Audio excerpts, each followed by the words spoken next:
and we are discussing.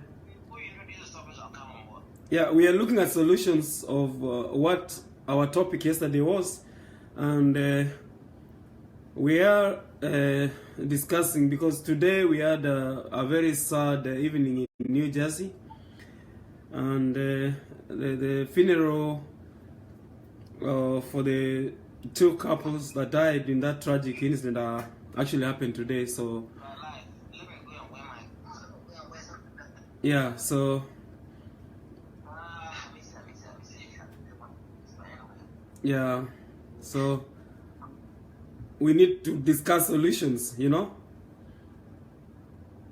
we want to discuss solutions, and we cannot have going on forever because probably we are going to ask for help from people, you know, who have been here for a long time to discuss these, you know, tragic events that have been unfolding the last few days, and also, you know,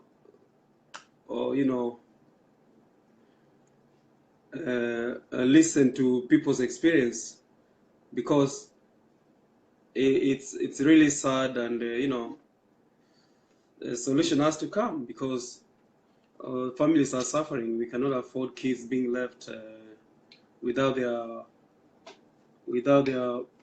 parents just because people cannot agree. And I hope today I can get ladies to get on board and give their side of the story. And I'm happy I'm getting a number of ladies showing up, and I see my classmate, and we used to be at Kibera Primary, Miss Jane Nyambura. I mean, I'm glad to have you here, and you know, hope you can. Thank you, Nicodemus Orenge from Smyrna, Georgia, for watching me. Joseph Nyakundi, come on, bro. You were blunt yesterday. Your unanswered questions. You need to come online. So you need to come on. Yams, you need to come on. Let me see whether I can approve somebody here. Mr. Maish Arab from Texas. You are getting connected. Can you join me so we can discuss real issues? Because I mean, there's an elephant in the room. I mean, we can't afford people living like enemies. We cannot afford to have people as if we are in a war zone. Because remember, thank you, Robert Wasire from my homeboy from New Jersey. Thank you for joining me. We are discussing real issues. We are not here to waste people's time. We are talking about real issues that everyone knows that is affecting our diasporans, because you know, somehow you know, the females, once they get power, they seem to pay back their husbands. So I'm gonna invite one gentleman here, Daniel Dombire. Can you send me a request? Let me see whether I can. I'm gonna add you anyway.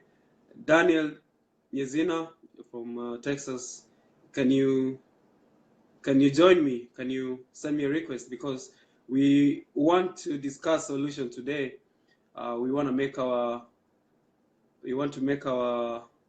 the program for today short. Yesterday was quite a long, but we want to remind our viewers that today there was a very okay. Let me introduce my guest here, Daniel Nyezina, a student in journalism at Sam Houston University, and always holds shows here. Educating Africans, advertising our tourism to the rest of the world with this YouTube program. which I'll give you a chance, Mr. Nyezina, to introduce yourself, to also tell people what you do, and then you'll go hit to the point so that we can look at solutions. Welcome, sir, this evening, Daniel Nyezina. The floor is yours. Well, habari yako, Amisi. Habari yangu ni How you nzuri. doing? Thank you for your fluency in Swahili. Welcome. No, You're I being really watched want to by learn Swahili. Yeah, I you're love being watched Swahili so by much. Yeah. you're being watched by I have 5,000 friends on Facebook, and I've shared with so many. So you're being watched close to yesterday in the show. Yesterday we were watched by about 7,000 people. So today it's gonna be more because I'm connecting to more groups. So you're being watched by so many people across the globe. Well, thank you, and I want to say good evening or good morning or good from wherever you're watching me from, whatever time it is. I just want to say hi to you. How you doing? Well, I'm Daniel Nyezina, but I go by the name Big Vision. That's my show-based name. Um, I'm from Ghana, West Africa, and yeah, I'm over here in Texas. But yeah, so to continue from where we stopped yesterday, how do we curb this problem? Because a problem that has resulted into the loss of lives, then of course such a problem needs to be looked at seriously so as to prevent the future occurrence of any loss of life. Because the loss of a single life is not anything to play with. Talk less of loss of 2, 3, 4 lives. And in our yesterday's discussion, we said that this issue does not only exist within the Kenyan community, the Kisi community, but it exists all over other, communities, other African nationalities who live in diaspora. So in order to find a solution to that, it's really quite difficult. It's very, very difficult to find a solution to it. It is. But I would rather say that part of it is sensitization. We need to embark upon sensitization, just like we are doing. Try to sensitize our brothers and sisters who live over here who live in the diaspora. Try to let them understand that, okay, we are here for a purpose, and we must not take our side of that purpose for which we came here. So, in as much as you are with somebody, try as much as you can to make things work out with that person, because no one is perfect. Nobody is perfect. No, everyone has his or her own faults here and there. But being able to not let yourself be ruled or be controlled by your emotions and tend to lean towards logic, I think is the best way to go. Let's take the issue of the guys you just talked about, the guy who killed the wife and killed himself. It's a sad story. But then, and I do understand that sometimes when you are encapsulated by emotions, you tend to lose logic. You can't reason properly again. But if this guy had used a little bit of logic to say, okay, you know what? Instead of me just killing her and killing myself, how about my kids? Yes, you are gone. Your wife is gone. How about those innocent kids? The eldest one you said was 8 years old. Tell me, Yeah. how do you expect? Yes. Yes. So if The memorial service just ended in New Jersey. Okay. And the oldest was 8, as far as I'm told, and the others Good. are younger, so they're under 8 years. You know, those are very Okay. innocent kids. So think about it. You can imagine the kind of The trauma that these the kids will have trauma to that live they're. the Yes. entire life. You Go see what ahead. I'm talking about? Go So ahead. if this man, the man and the woman, had applied a little bit of logic to their actions, to reason beyond their own emotions and say, you know what, how about these kids? Let me give you an example. I have a friend from Ghana. He is well, he's in the military, and he's a top shot in the military. Now, Yes. married to the wife, and in less than 2, 3 years, they had a problem. They got divorced. And do you know what happened? And in this Yes. case, the wife, it isn't that the guy went home and brought the wife. No, that's not what happened. The lady was already here. with her parents. She was quite young when the parents brought her over here. So she Yeah. lived over here. Then he met the guy. The guy also came later on, and he went to school to become a dentist and works with the military. Then they met and they got married. But the Yes. lady had a problem. She could not control her mouth. When she opens her mouth, she spits out words with a ceaseless tacatone. Yes. So it wasn't easy at all. And the guy is a quiet type. And you know what the guy did? The Yes. guy, anytime the lady goes crazy and all that, the guy makes sure he films the lady. He takes videos of her as evidence Yes. all the time. So the guy does that for some number of time. So it got to a time the lady called the man's husband, mother, that your mother is a witch. Then the guy felt that, you know what, I've had it enough. Because this is a woman who brought me onto this earth. This is my mother. And now if you had that guts to call her mother a witch, now I've had it enough. It's okay.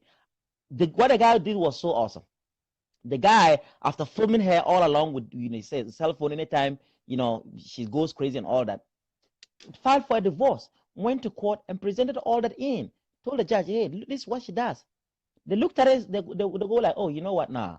Yes, people keep saying that the laws favor the ladies, yes, but don't allow them to be smarter than you.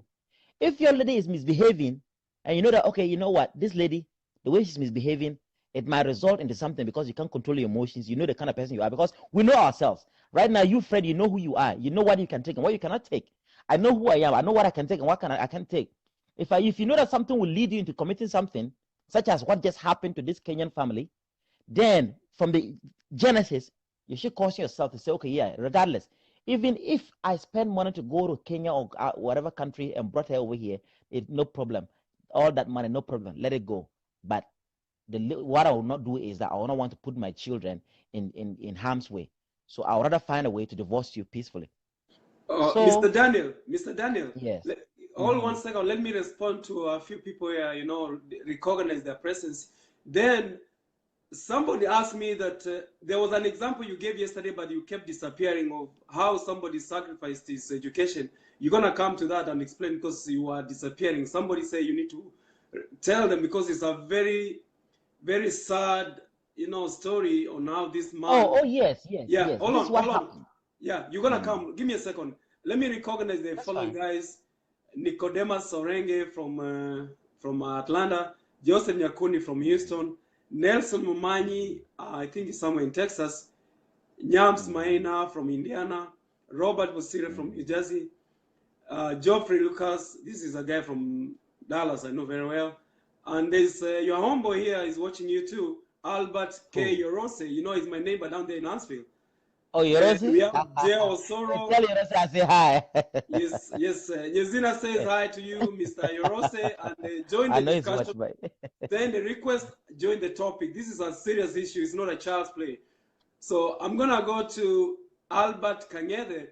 He said, I wish I was part of the conversation. Mr. Albert, it's simple. Send me a request, and then I will approve you so you can actually join in the conversation, as we have our special guest speaker today, Big Vision Media. He's going to talk no, about it's that big later vision. on. It's big vision. Big It's not a Vision, media. I It's know big him. vision, isn't it? It's Big Vision.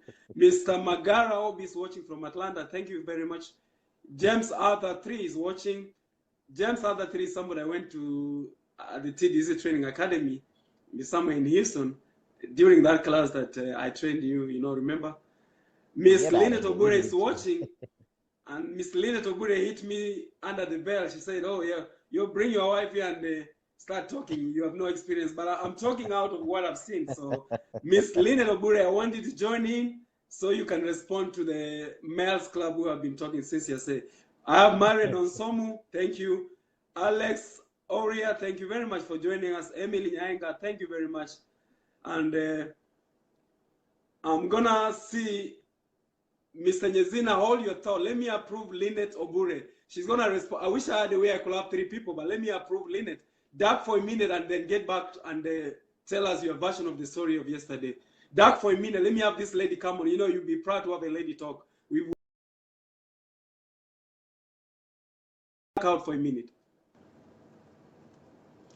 Miss Lynette Obure, the floor is yours. And You are the first lady to talk. We had a lady yesterday, but she couldn't. She couldn't. We're gonna give you a maximum time to explain what is happening because you've been here for a minute, and you should accept my request, Miss Lynette Obure, and you are live on air if you click the accept button. So as we wait, and I hear a friend here just said I give her enough time, and if she comes on, I'm gonna give her maximum time to speak.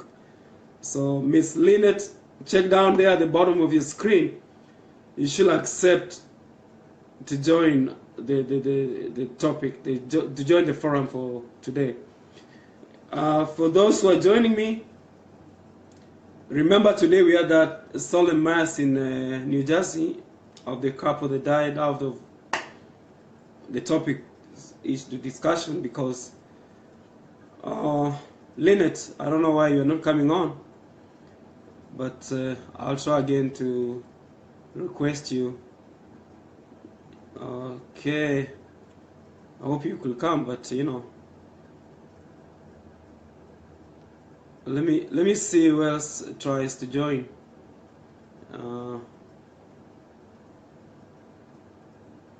Let me see. They are taking off. Miss Lynette, they're saying go, go. So please get back and give us your experience.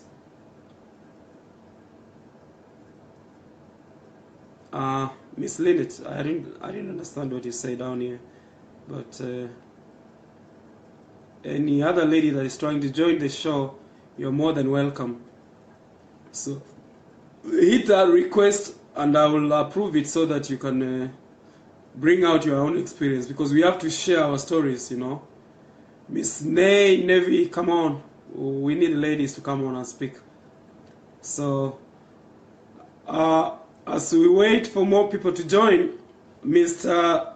Nyezina, you can get back and explain your story about yesterday. I have a bunch of people that sent me SMS and they were saying, hey, they missed you because you were not very clear. So Daniel Nyezina, Big Vision Media, come on and let's hear your side of the story. Because when I speak as a Kenyan, I mean, a bunch of people say, oh, this is just a small Kenyan issue, but I've realized it's an African issue. And Lillian Mosigisi, join me, just send me a request. Okay, Daniel, come on.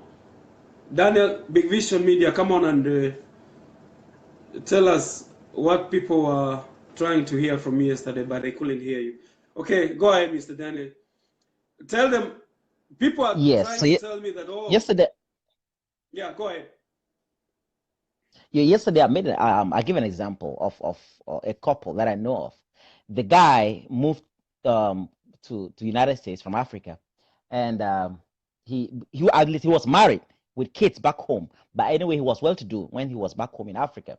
So he moved to the United States and was here working. And you know, you know what it is when you come over here at fresh. You know, you have to start all over.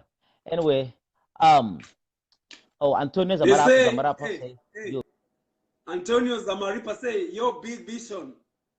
And Becky Smiley Oronyo said, this is a very important topic. So people are taking this topic very seriously. Yeah. Thank you for, they're saying, go ahead and hit the, of lives here. I mean, see, we're talking of loss of lives here. And that's why it's very important. And what I was saying is this guy moved to the United States and he was in school. He put himself through school. He started all over, and from year 1, 2, 3, 4. In his 4th year, the wife and the kids had been granted visa. Daniel. So yeah. One moment again. Can you hear me? Let me sacrifice you for a minute again. Lynette. It's okay. It's okay. Lynette is trying to come on. Let me see whether you can. She can come on. But hold your thought. Miss Lynette, come on.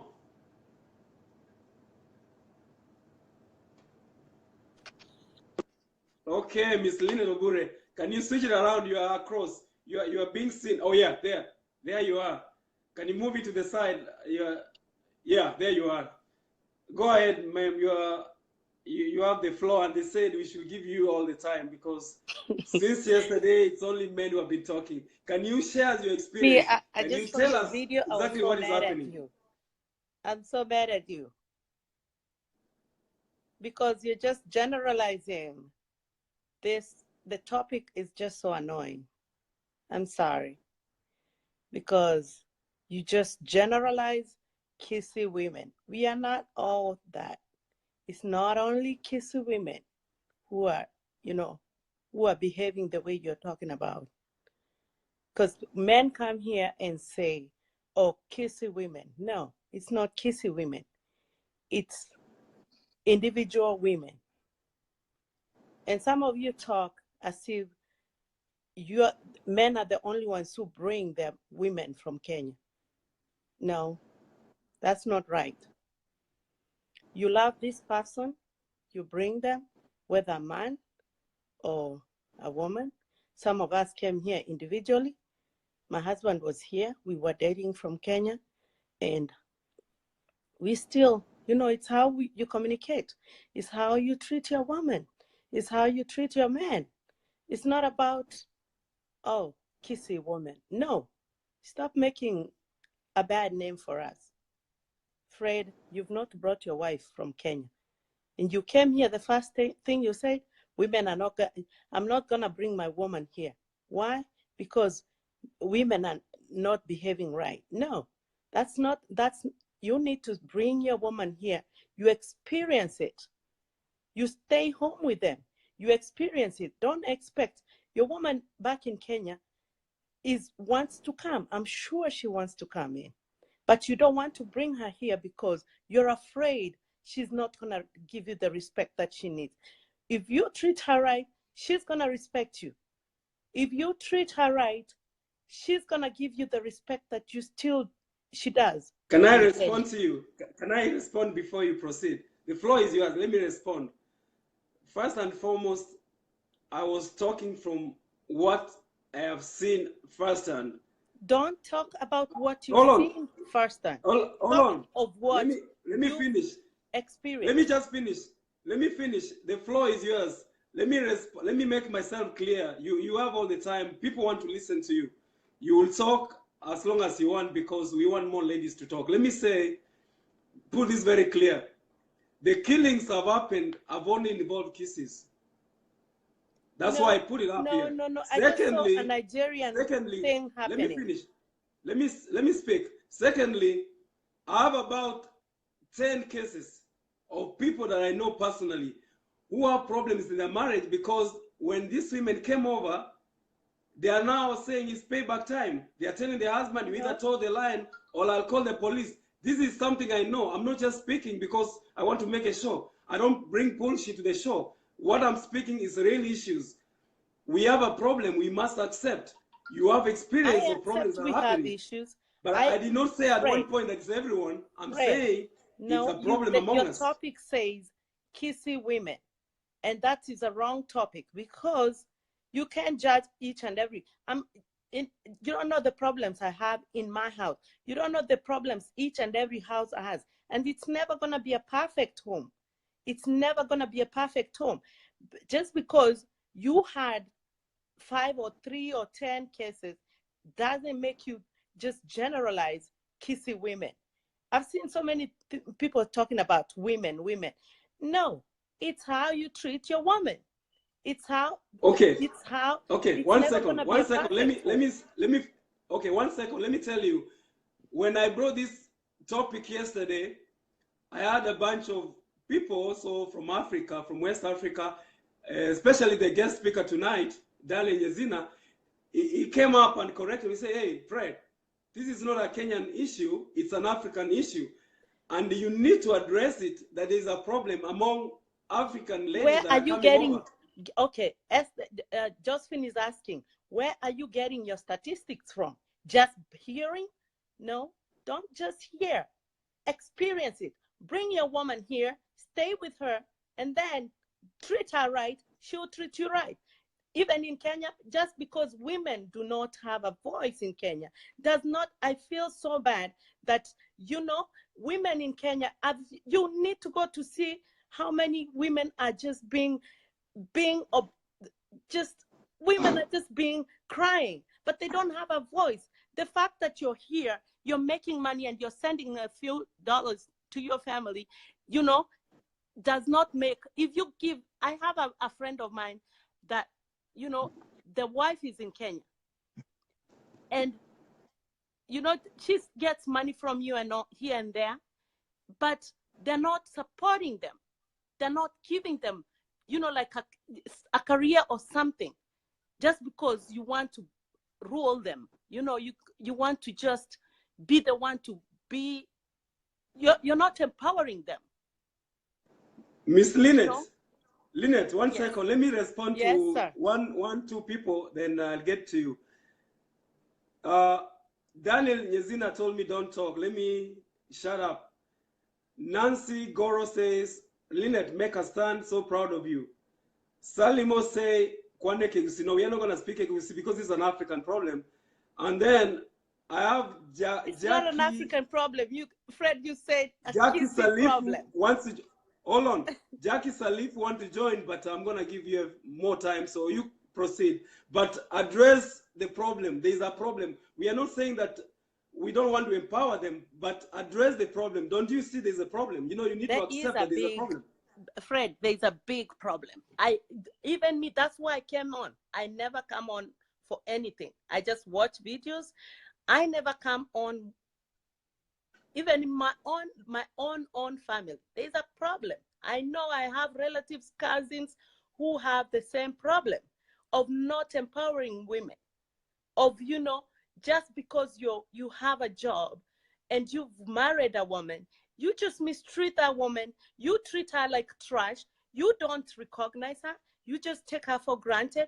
And just because you're the provider, she just sits back. I cry every time I go home. I want to stand for these women and I want to speak for them, just because they do not have a way. They just, you see a woman come. I've gone to Kenya whereby a woman is thrown out with her children, with her husband. And then you expect, what do you expect? That woman has a home. Just because you paid dowry, a few dollars, does not make you just want to be the head of whatever you say goes. No, talk with your man, talk with your woman, find out how. And I'm proud of my dad. My dad, even up to now, he will ask me, what do you think, Baba? What do you think? This is my suggestion. That's how he treated my mom. What do you think? What do you think? I'm saying I need this and this done. What do you think? He even involved us. Involve your woman in any decision you make. Don't just say, oh, I hear so many men saying that, oh, I'm not going to bring my woman here just because they're going to be walking all over me. I personally, Fred, I've talked to you about that. Personally, I've talked to you about that. Hold on, Miss Lynette, let's not go personal. Listen, let's deal with the issue. Why don't you bring your woman here, stay with her, and then you're gonna experience whatever that let's experience. I want you to stay on. I'm unable to bring a third person. I want you to stay on and have Mr. Daniel. No. Let me have Mr. Nyakundi respond to you. Then Mr. Daniel will follow up. I just want them to respond to you. Don't go away. Let them respond. Just for a minute. Yeah, just disconnect, because I can't bring a third person unless you disconnect. And then you'll get back. Just hang around there, and I'll get you back. Let me have one of these gentlemen respond to you. You have to disconnect, otherwise I'm not able to. Okay, let me bring on.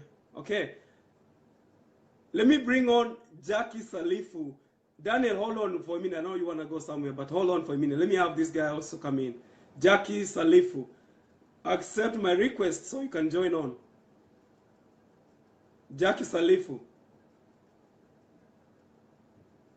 You have your chance to join and respond to Lynette, because we did not have a chance to have a lady speaker yesterday. But what we are discussing are really issues, and it's affecting our diasporans. And I mean, it's a big problem. It's a big problem than people think. But we are not going to keep quiet. We have to, we have to address this issue. Mr. That should be a male. Jackie Salifu, are you seeing my request? Okay. Let me get somebody. It seems it's hard for you to come on. Let me have our guest speaker, Daniel Nyezina, a student in journalism at the University of Sam Houston, Texas, respond to Lynette. Daniel, you have a chance to respond to Lynette. Then I'll get some other people to join me. I do have a bunch of people that want to join, but okay, Daniel, respond quickly. Hey. Then I can get somebody else. Then you come back. You know what? I was just admiring I admired what's her name, Miss Lynette. Lynette, what's her yes. name again? Lynette Ogure. Yes, Lynette Ogure. Yeah. I admired her submission so much, and I think she hit the nail right on his head. But then she kind of got a little bit like Emotional. Not emotional, because her concern was, why is it that you are limiting it to Kisi? That's her concern, right? But today I changed it. Yes, but the thing is this: you chose that topic because that is what happened, of which you are aware of, that triggered this. Yes. Of which I told you yesterday that it wasn't just an issue within the Kisi community, but it cuts across the entirety of the African continent, the Africans living in diaspora, right? But then she wasn't on board yesterday, so perhaps she didn't know that was that. But anyway, I really, I mean, she's right in that regards. But anyway, she talked of something that I think she's very right. She said the women are not empowered. And she even gave a reference. She said anytime she goes home, she sees this woman, she feels like, doing something to help them, empower them. She's very right, very, very right. Sometimes the way the women are being treated is very wrong, very wrong. I don't know if I told you about female genital mutilation. Female genital mutilation is practiced in northern Ghana, part of Ghana. It's no longer practiced, but right now there's a law that bans that. If you go to Senegal and all the places, they do it. Why? Because it's a way to curb the sexual appetite of women, so that they'll be deprived of the pleasure of sex. You see what I'm saying? So you see? So when they do that, that means the woman will not cheat at any point in time. You see what I'm talking about? So that is what she was talking about. I mean, that's an example of what she was talking about. Sometimes Daniel, we tend to, Daniel, yeah. One second. Darkov, let me have this lady, Becky Luna, to respond to you. She's probably going to hit you under the belt. Darkov, let me see whether she can join on. I mean, that's the beauty of discussion. That's okay. All right. I'll let me get off so you can bring her in, okay? Yeah. Let's listen to what she's saying. So when you come up, you wrap it up. No problem. No problem.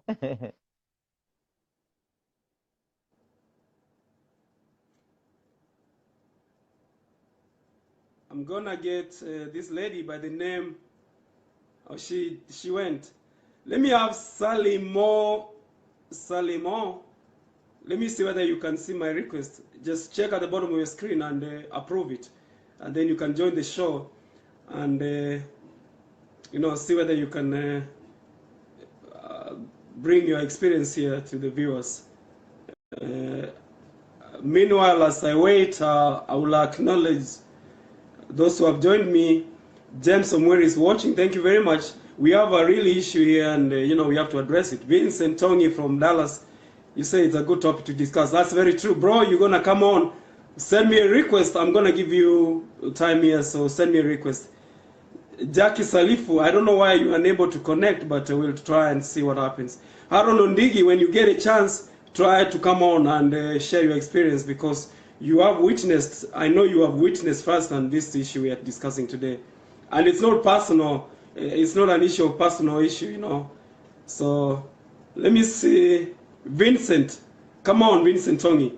I'm gonna give you time to discuss, because you've seen these things happen firsthand, and respond to Lynette, because she's coming hot, and Vincent Tongi, you're coming on. I already approved you. Check down there and do the right thing, and you'll be connected. As we wait for other, people to come on,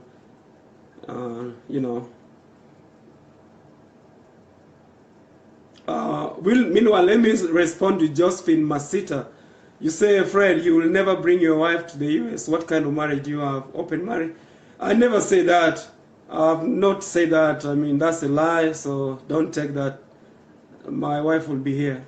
I mean, that's just, it's a matter of time. Joyce Somboga, you say, you're right, Lynette. But you ladies all equally have to accept the fact that we have a problem. So, you know, you also have to address the problem. We have a problem and you have to address it.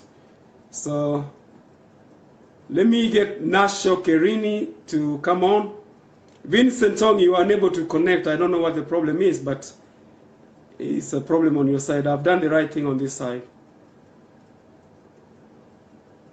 Okay. Hope you can come on the show and explain your experience, because it's not a personal issue one-on-one. It's a general problem. Now, I was talking from my own experience, from my own community that I'm aware of, that I've seen, and at no time did I say that it's just our Kisi problem. It's an African problem, and when they come, they are really coming out, and they are saying it's payback time. If you mistreated me in Africa, it's time for me to pay you big time. So, Miss Nasho, I think Nasho Kerini, I couldn't tell you this is a male, but Nasho Kerini, can you come on? I've done everything to approve you, so, okay. Arap Maish, can you join us before I get my guest speaker here, Mr. Daniel Nyezina, to address it, because I cut him short every time, just because he's going to be here the whole night anyway. That's the reason I'm cutting off, because he's going to be here until we wrap up the show. So that's why. Mr. Arap Maish, connect down there. There's somewhere down there under the bottom of your screen where you can hit connect, or, you know. Arap Maish, do the right thing this time so you don't fail. I know you have good connection, so you should be able to join me. Thank you, Mr. Joseph Temidayo, my former co-worker. Thank you for coming on the show. And I want you to come on the show because you have some experience to share. It's an African problem. Mr. Joseph Temidayo, hit me the request, I'll let you come on the show. All right, Miss Joseph Masita, I'm going to allow them to speak. I'm going to allow Lynette to come on the show. So Lynette, hit the show once more. I don't want to cut you short. It's just that I was trying to have somebody respond. I'm not cutting them off. So Lynette Obure, the show is yours anytime you want to join. So hit that request and I'll let you in. Joseph, try to send me the request and share your experience among the Nigerian community. You've been here for a minute. You should have a lot to tell us, because when we have a problem, let us address it and look for ways of, you know, avoiding any further killings. Because what we, okay, Mr. Maina, come on. You're dark. Put on the lights. Mr. Maina. Yes, sir. You are connected. Put on the lights. People cannot see you. Oh. Put on the lights, bro. Let me try it. Yeah, just connect the light. Don't disconnect because you may not get a chance to come on. Thank you, Miss Rosary Nomweri. You say good stuff. Keep up a good job. And that's what we will do, continue to do. Mr. Aurino Untiri from Dallas area, if you get a chance, send that request, because I'll be more than glad to have you, because you are a journalist and you've been here for a long time, but we are discussing real issues here that are affecting our people. Mr. Maina, do you have the lights? Yes, I'm trying to connect. No. Your camera is kind of blocked, or your lights are not on. All right, let me fix it, bro. Okay. Let me try to fix it. Yeah, don't disconnect. Just, do you have a front camera on your computer? Yes, sir. Okay, let's get it going. There's probably somewhere you need to hit, you know, like you hit the selfie, you know, you have to hit something there, and then you can be able to join us. Yes. It would be good if you contribute when people can see you, because we can't see you. Okay, Miss Aurina Untiri. All right. Mr. Maina couldn't. Lynette, I'm going to allow you to speak because the ladies are hitting me hard. Lynette, go ahead. They want you to speak. Well, I'm sorry if I came out rough, but then I'm so you really hit emotional. me under the belt, but Yes, I will, and I will always tell you that, you know me, I say it the way it is. But the thing is, our women, especially the women community, now that the topic was women from the Kisi community, I'm a Kisi woman, and I will stand up for Kisi women. Our men do not take us seriously. I've gone back to Kenya. I've been to Kenya. My mother was beat up. My mother was abused. I'm not ashamed to say that, and she will tell you that. One of my uncle abused my mother so much that that topic is like a thorn. When we were young, growing up, my mother was beat up every day. And because my dad was here in America, he wasn't there. So I and my sister vowed that we'll never have any abuse. I will tell you that I'll treat my husband right. I will do whatever I can to be the best woman that he can have. And that's what most women are doing. But when we come to America, of course, some people just have that. I've seen some women misbehave, of course, but not everybody misbehaves, Mr. Fred. I just want to let everyone know that men, the way you treat your woman is not the same way in Kenya. It's not the same way because we work too. We take care of the children. We take care of you guys.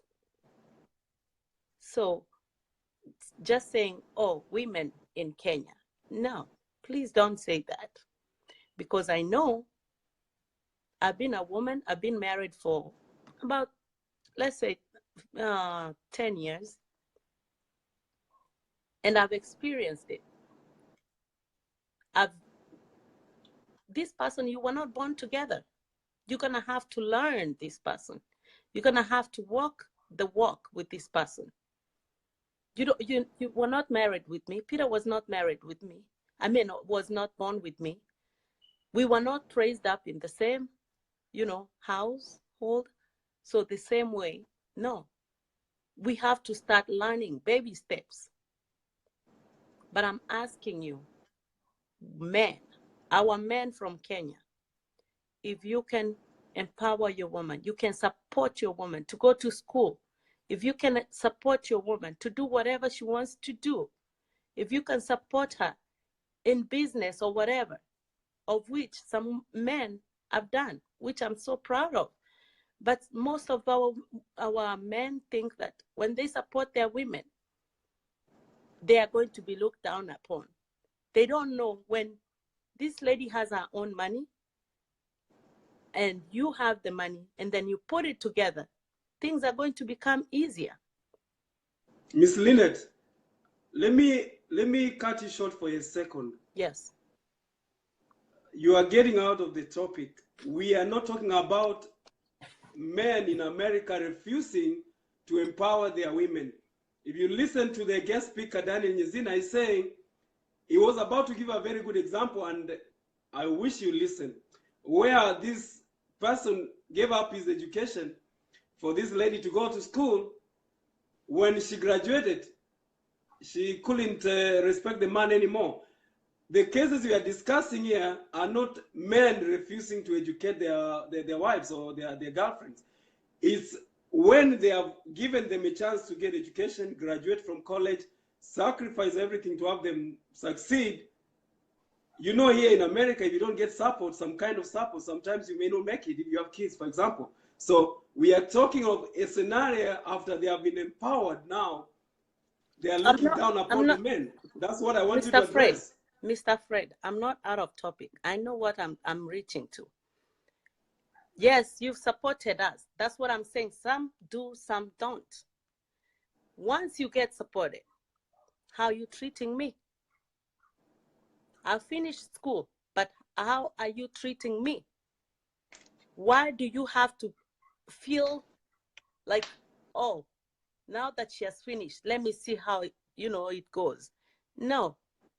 If you still treat your woman the same way, I don't think she's gonna be crazy enough to go crazy, like, oh, now I have education, I have this, I have that, and now I can misbehave, I can go whatever. If you treat your woman right, they're gonna treat you right. I'm telling you. If you take her for granted, trust me, she's gonna say, oh, I have my money, I think I can take care of my children, I can take care of, it's not everybody. I'm not including everybody. I'm just saying some people just feel like the woman has gone to school and now let me see how she's gonna treat me. Or you start saying that, now that she has her own money, bring the check in. I had somebody talk about, oh, when the wife finished school, they bring the check to them. Why would I bring my check in? We put the money together and discuss what to do with that money. It's not my money.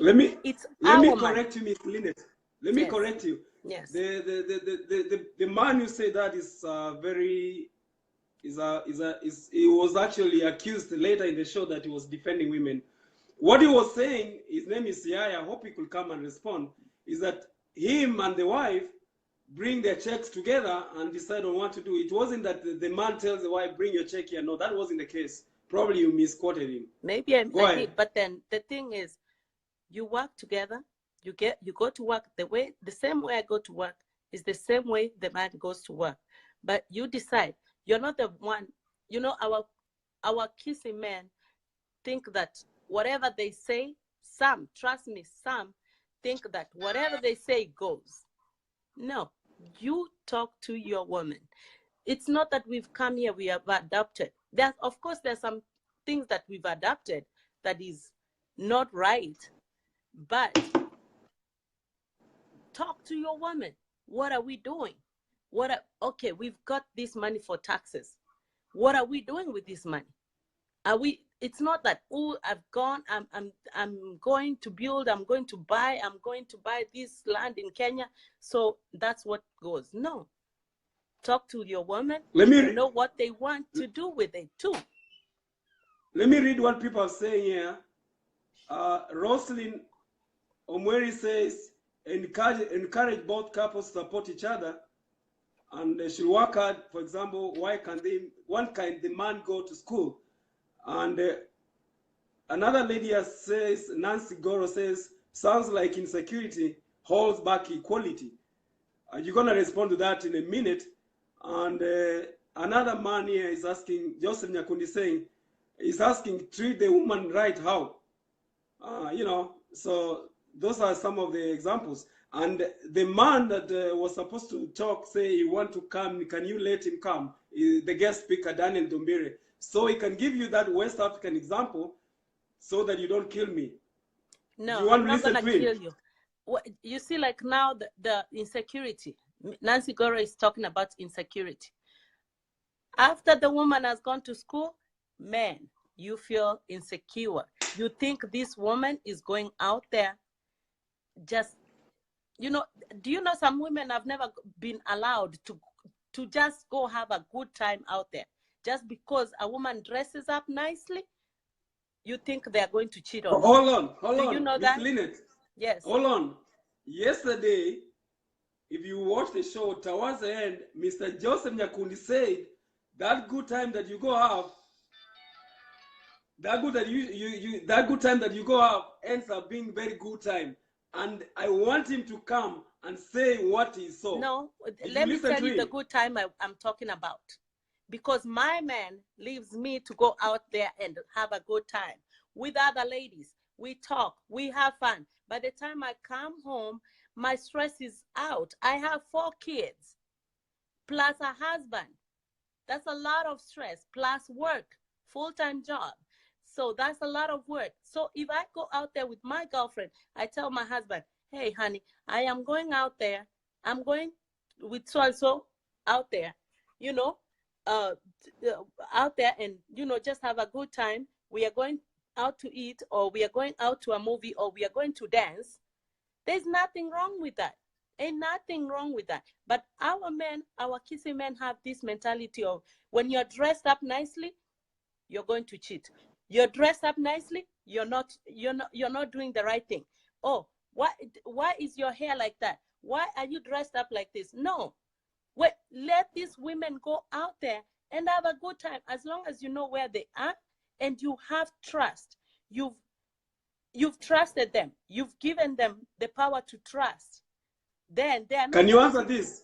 Lynette, Lynette, Osazwa is asking, Osazwa Omorogbe is asking, is actually putting it like this: why don't you women sacrifice for the man to go to school? Because I have a case where the man sacrificed for the wife to go to college.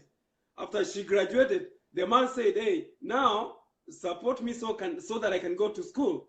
Do you know the answer the lady gave to the man?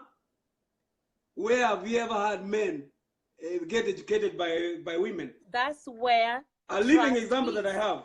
That is where talking together is coming in.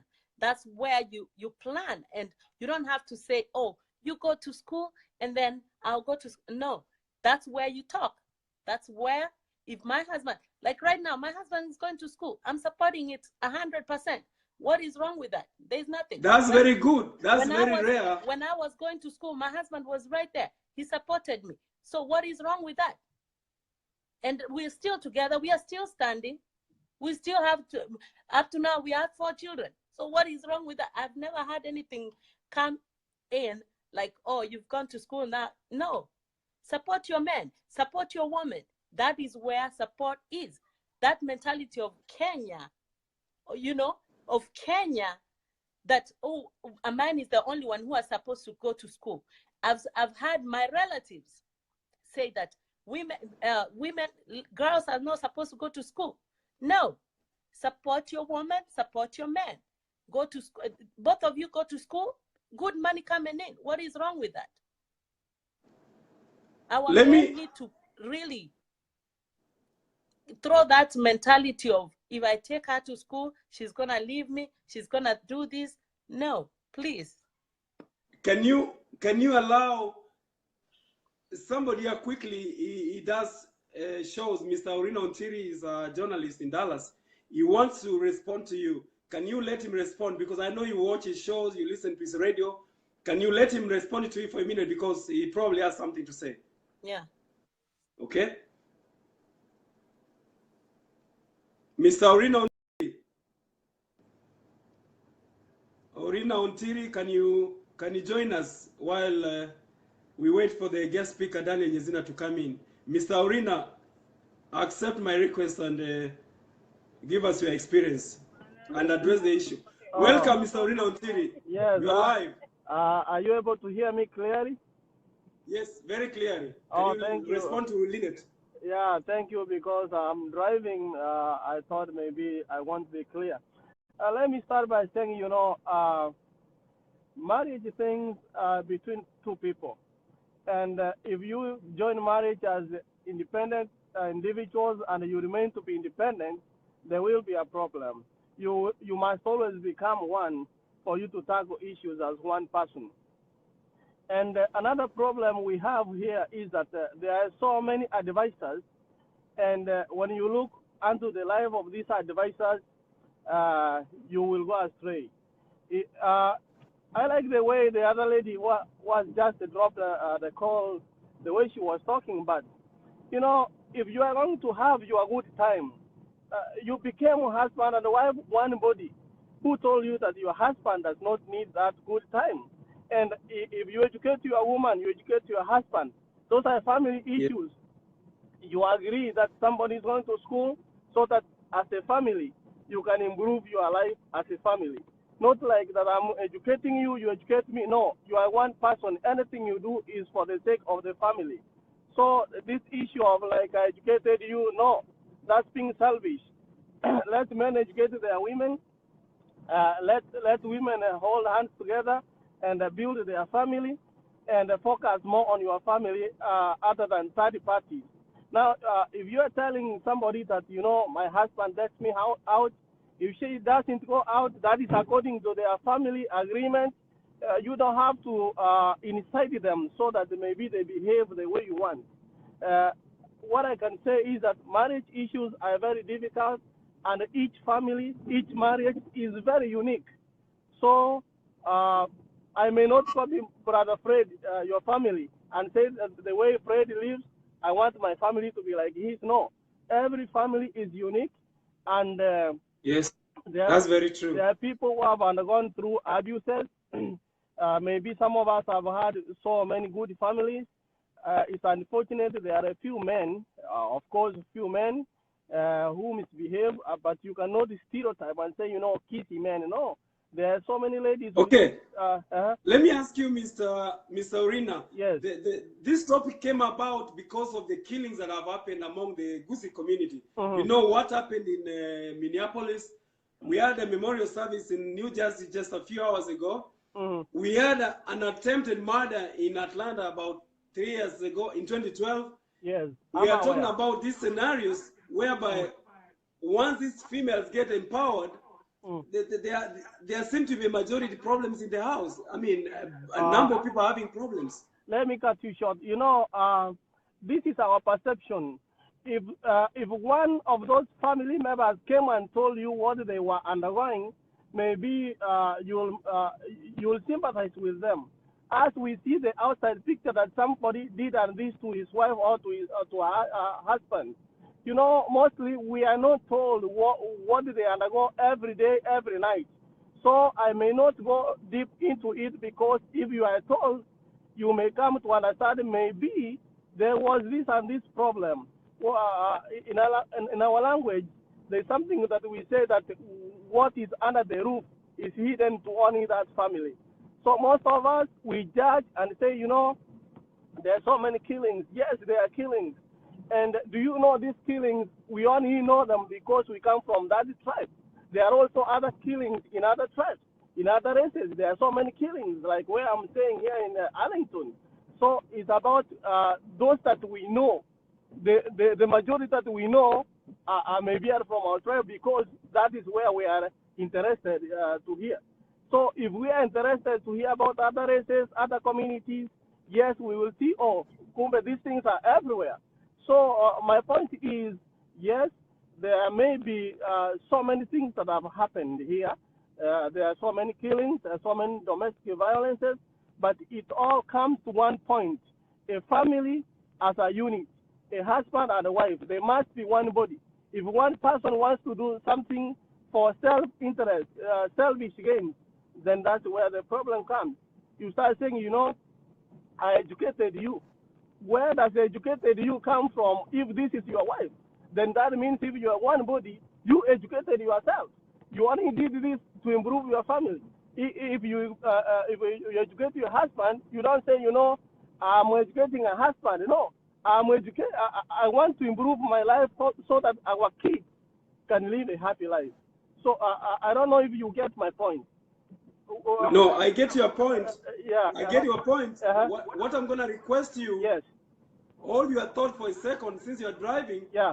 Stay on. I want you to come again. I have a question for you that you will respond honestly. Okay, so, I will. So take off. Let me get. Okay. Let me get Ozazu to come in, and Ozazu, are you gonna come in before our guest speaker Daniel Nyezina gets in here? Ozazu, the floor is yours. Tell us your experience. The topic today is, you know, about these disagreements between couples once they get to America. People are usually very happy in Africa, but when they get to America, it's a war zone. They declare war on each other. The woman says, it's payback time. You mistreated me in Africa, I'm going to teach you a lesson, or whatever it is. So that's the point of discussion tonight. It's not a general family, issue. It's an issue of when the ladies get to America, they change their colors. They show the men their true colors, as Mr. Daniel Nyezina said. So, Osazwa, can you join me? Because we have a bunch of people that have raised their hands up, and I want to give them a chance to speak. Osazwa, you should be able to connect. All right, Ms. Osazwa, you disappeared. I'm going to now show Kerini. I'm going to give you another chance. Otherwise, I'll get back to the guest speaker to respond to Lynette. Kerini, hope you can get me this time. Just check down there under the screen at the bottom. You'll be able to connect. So the point of discussion is, please don't get out the topic. It's not the normal, house setup. We are talking about a scenario where I'm a witness where families were very happy in Africa. When they go to America, and the lady who never used to work or never had a better job, once she gets a very good job, making more money than the husband, then the husband is in trouble. That's the issue we're discussing today. It's not a normal, family issue here and there. No, it's an issue of change, whereby the lady gets power, and then she shows the true colors. So, Osazwa, can you get on board? Because I already approved you. You should be able to get on call. Okay, you seem to disappear, and I'm gonna have Mr. Maish. Can you come now, Mr. Minor? Thank you, the following, for joining my show. Mr. Minor, can you join us and respond to Lynette? Yes, sir. Can you see me? I can't see you. I don't know what the problem is. So if you can't be seen, you can also speak. Go ahead. Okay, what I'm saying is, I want to agree with the gentleman who just spoke some few minutes ago. There is a lot of advisors. Those people who... Coaches. We call them coaches. Yeah, when they see a good family, their life is miserable sometimes. Okay. They want to get in other people's business, and they advise them. And most of the time, they have stayed in America for a long time, and maybe their family broke up, but they want to mess other people's families. Also, I want to get to the men, because also men, they contribute to the problem too. Some men, I can say for sure, one thing, they are not hardworking. They are lazy. When men came from Kenya, when they come to this country, they don't want to work. They let the women do everything, right? And they sit home drinking. They sit home drinking and eating those nyama chomas, right? What do you expect? Okay. An African man culturally is supposed to work hard so that he can support his family and support his, and raise his kids. If the man is not able to do that, then the woman is playing the man role, then there will be a problem. Already there is an imbalance, right? So, but let me ask you, Mr. Minor. Yes, sir. Do you think the rate of divorce up here in the United States is higher, and then it's ending up in killings? I don't know. I spoke of the Gusi community, of which I have first-hand information, of which I know. Among your own community, do you have this scenario where the husband is trying to kill the wife because the wife is now too powerful? First of all, that topic, when you mentioned Kisii, that was not good, because now I actually was expecting the discussion to be in Kisii, to be in Kisii language, right? So I withdraw that statement. Yeah, so just withdraw that. It should be African women or African marriages. Okay, if I can tell you my own experience, what I have just told you is, when the woman is working too much and the man is not waking up and trying to help the woman so that they can come up well together, then there will be a problem. And I have seen it happening, because the woman thinks that this man is leaving me to do everything, right? I agree. I agree. So when you That's talk, very when true. you talk about men, I mean women, we should be balanced. We should also talk about African men, because when a man is frustrated, that's what is bringing up all these killings. Because maybe the woman is too ambitious and too successful, and the men beings, I think the best thing is to eliminate this woman, right? Which is the worst scenario, the end scenario is because the kids are suffering at the end of the day, Mr. Minor. And the guy will end up in prison. You know what will happen, right? Yes. So, and still, Yes. when we have this kind of a discussion, please let people come up with solutions. Because that's the point. That's why I brought today's show. Yesterday we discussed the problems. Now today we are trying to get solutions. And the special guest speaker, the lady there, yeah, is trying to provide some, solutions on how men and their wives should sit and discuss. So I'm gonna allow you take a break, and let me have a disconnect. Let me try somebody here who has actually tried so many times to come on the show to speak. Nasho Kerini. Mr. Minor, just disconnect and hang around. I'll get you back. thank you, sir. I'll be back. Okay. Just disconnect, because I'm not able to bring a third person unless you disconnect. Okay. I'm trying to disconnect. Yeah, just you have to disconnect. Okay. Nasho, you're gonna come on the show and respond before I bring on Linda Tobura again, because we are looking for solutions today. And please address the issue of this, how am I gonna put it? I don't know the best language to put it. A scenario whereby families are so happy in Africa, but when they get to America, the ladies are showing the men their true colors. I mean, that's the truth. And I'm not going to bend on that, because it's what I've seen firsthand. It's something I know that is happening to so many people. So I'm addressing it because I know what's happening. Nasho, can you see my request down there? Then I will... Nasho, are you able to see my request? Okay, then probably you still have the chance to connect. So I'm going to have the guest speaker here, Daniel Yezina, to give us a story yesterday on what happened. Mr. Daniel, come on the show, and can you give us that story yesterday on how this man sacrificed the education for the wife? As you come in to that topic, and people can... Okay, go straight to that topic. Start on how this man... Yeah.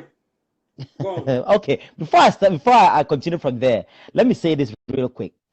Yesterday I told you something. I said, look here, when a person is empowered, then the true color of the person is projected or seen. Yes. If you empower a man, if a man is poor, right, then he gets empowered. He gets that financial liberty, that financial independence. He tends to project his true color.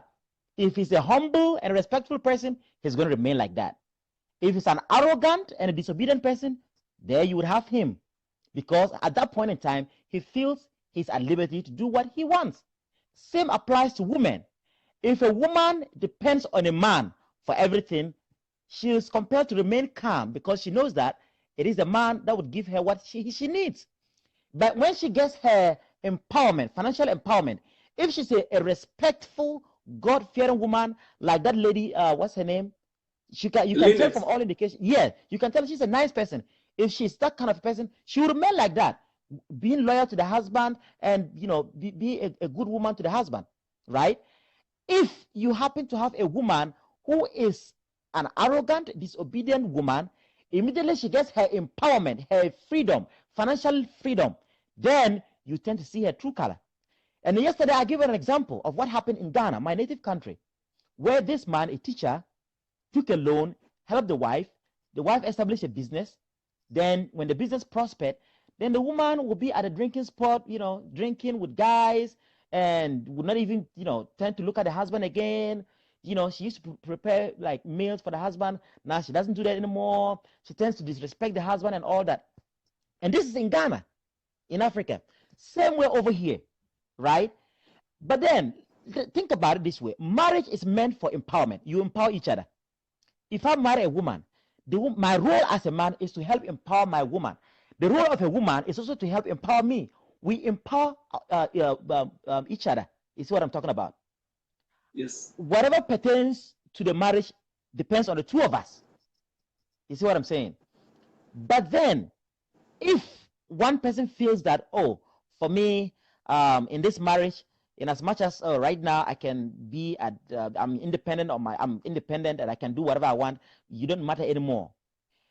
What I mean, I don't think that's good. I don't think that's fair. And these are some of the cracks that if not taken care of, result into what happened within that Kisi community. But anyway, this problem does not pertain to Kisi community alone. As I said yesterday, it pertains to all other African communities. It cuts across. Kisi is in Kenya. I'm from Ghana. I've seen 1,000 cases from Ghana because of the work I do. I've heard a whole bunch of them. Here in America, I've heard a lot. In Europe, Australia, I've heard a lot. If you go to Nigeria, it's worse. About 3-4 years ago, there was a man from Burkina Faso, brought his wife, and he ended up, starving the wife to death because of similar things like this. You see what I'm saying? So the issue, these are some of the issues you need to look into. And besides that my good brother says something. He said there are a lot of advices, and I think that's very true. If you are in a marriage and your mother-in-law does not want to leave your wife alone, or your mother does not want to leave you and your wife alone, then you are in trouble. There are some people who get married and everything in the marriage is dictated by the man's mother. Oh no, you're supposed to do this. Don't let your wife do this. No, you're supposed to do that. No. This is my marriage. It's me and my wife. So what happens is between us. You're my mother, yes. I'll relate to you as a mother. If I need an advice or anything, I can come to you. But don't come into the marriage and start running it. Yes, you can play a role, but not the lead role in the marriage. Same thing applies to in-laws. Go ahead. Mr. Daniel. Okay. We have a bigger problem, and don't get out of the topic. Okay. This transition from Africa to the United States, that's where my problem is. Whereby you file for your wife, or you all come together and get here in America. The wife wasn't working in Africa. She sees opportunity here where she's making probably more money than you. That's where the problem is happening, Mr. Fred. It is not all. It does not apply to all women. Just like my sister rightly said. If you listen to her carefully, she said she indicated. She said it happens. There are some women who are like that, and there are some who are not. And I think she's very right. That's what I said. There are two sides to a coin. You have some people who are good, some are bad. And as I said from the beginning, whoever you are, we're all different. Our mentalities are all different. And we all come from different households. Our way of thinking is different. Our belief system is different. If you are a God-fearing woman, you go into marriage because of love, you love your husband, and you want to make your marriage work. You want to, you need the best for your marriage and your kids. No matter what amount of money you make, you can even be as rich as Oprah Winfrey, but yet still, there will not be any problem with your marriage. You not disrespect your husband. You not, turn your husband to a housemaid. No, you still respect your husband just the same way you want your husband to treat you. Usually, it is who you are. That's the way I see it. When the women come over here, right now, if the woman is a good woman, she gets her freedom. Good, everything is okay. Even if the man is broke, she will be there for you. But if she's not that type, she's a different person, she's a different kind of person, then she gets that freedom, she will not mind you. Again, my sister said something which is quite interesting. She said it does not only apply to women, it applies to men too. There's this Nigerian lady, she's here. I mean, you and I, both of us live in the same city, right? She lives here, yes, about half a mile from me. This lady went to Nigeria and brought the husband. Now, guess what? The husband has started making money. The husband is not chasing other women. So it doesn't only apply to women. It applies to both. You see what I'm saying? But we know that the greater percentage of people who come over here and go to bring is usually men coming over here and go to bring their wives. But then we should not also lose sight of the fact that some women also come over here and they go bring their husbands. We have thousands of countless number of people like that. But they go to bring their husbands. They bring their husbands over here. The husband starts to make money. Maybe the husband goes. The lady had been there for let's say the lady had been there for like 5, 6, 7 years. She goes to Africa, marries the husband, and brings her over here. Brings him over here. Now the husband goes to school. The husband starts making money. The husband goes home and starts chasing women. The husband goes home and just says, you know, the ladies will not, because an American man has come home. All the ladies in the town were chasing after him. Now he's messing around. How about that? Have we looked at? Have we looked at that perspective too? No. No. So I think we have to look at it from a holistic perspective, just like my sister was saying. You see what I'm saying? So the thing is, it is who you are. But then, if you are a good man, if you are a very good man, and you really love your wife, you love your marriage, you want the best for your marriage, and maybe your wife came and got you from Africa and brought you over here, you still loyal to your wife, no matter the amount of money. You can even be Bill Gates or Warren Buffett, but yet still, you will not want to treat your wife like a rag. No. Remember, it is said that what you give off is what you get, right? Give and take. If you treat your woman, you treat her well, like a queen, make her feel that, you know what, you are so important to me, you are my equal. Let's forget of that mentality that, oh, to every successful man, there's a woman behind. How about there's a woman besides him? I think there should be an element of equality here. You see what I'm saying? If a man treats a wife that way. Let me read a few comments here so that you can know where the trend is. Okay. And I have a lady, Mary Bitutu. She say, so men, what is your solution? Are you going to continue killing women because that's the only option for you? No. We are saying not at all. Killing shouldn't happen. We are not supporting killing. We're just asking, how can we help our people? And then Emily Moses say, it's not transition. It's who you are. If I feel your own ego, if you feel your own ego, you'll never change, but it's only listening earwax. It doesn't matter how much you make. Being humble helps. That's very true. That's exactly what I was saying. Jackie Salifu says smart talk, Daniel. And Betty Nyakuba is asking, wait a minute, what is smart talk? He say you're talking good, smart talk. I don't know what it means, but it's a recommendation probably to you. And Joseph, the man who I want to have him on the show to tell us how these ladies went to have good time and they ended up having very good time. I want him to come on the show and explain, because he's not a boy to lie, you know. You listen to him. So I want Joseph Nyakundi to send me a request so you can explain yourself. But today he's very blunt. He say, women are not good. They are snakes. That's what he says here. That's not me. That's Joseph Nyakundi. I don't buy that. I don't buy that. All of them are. I don't buy that at all. Okay. He's going to come here and explain himself, because we don't want to muscle him. We want to bring him on. And Emil Moses says, brother, thank goodness you are speaking my language. I hope it's you or whoever it is. So let me see.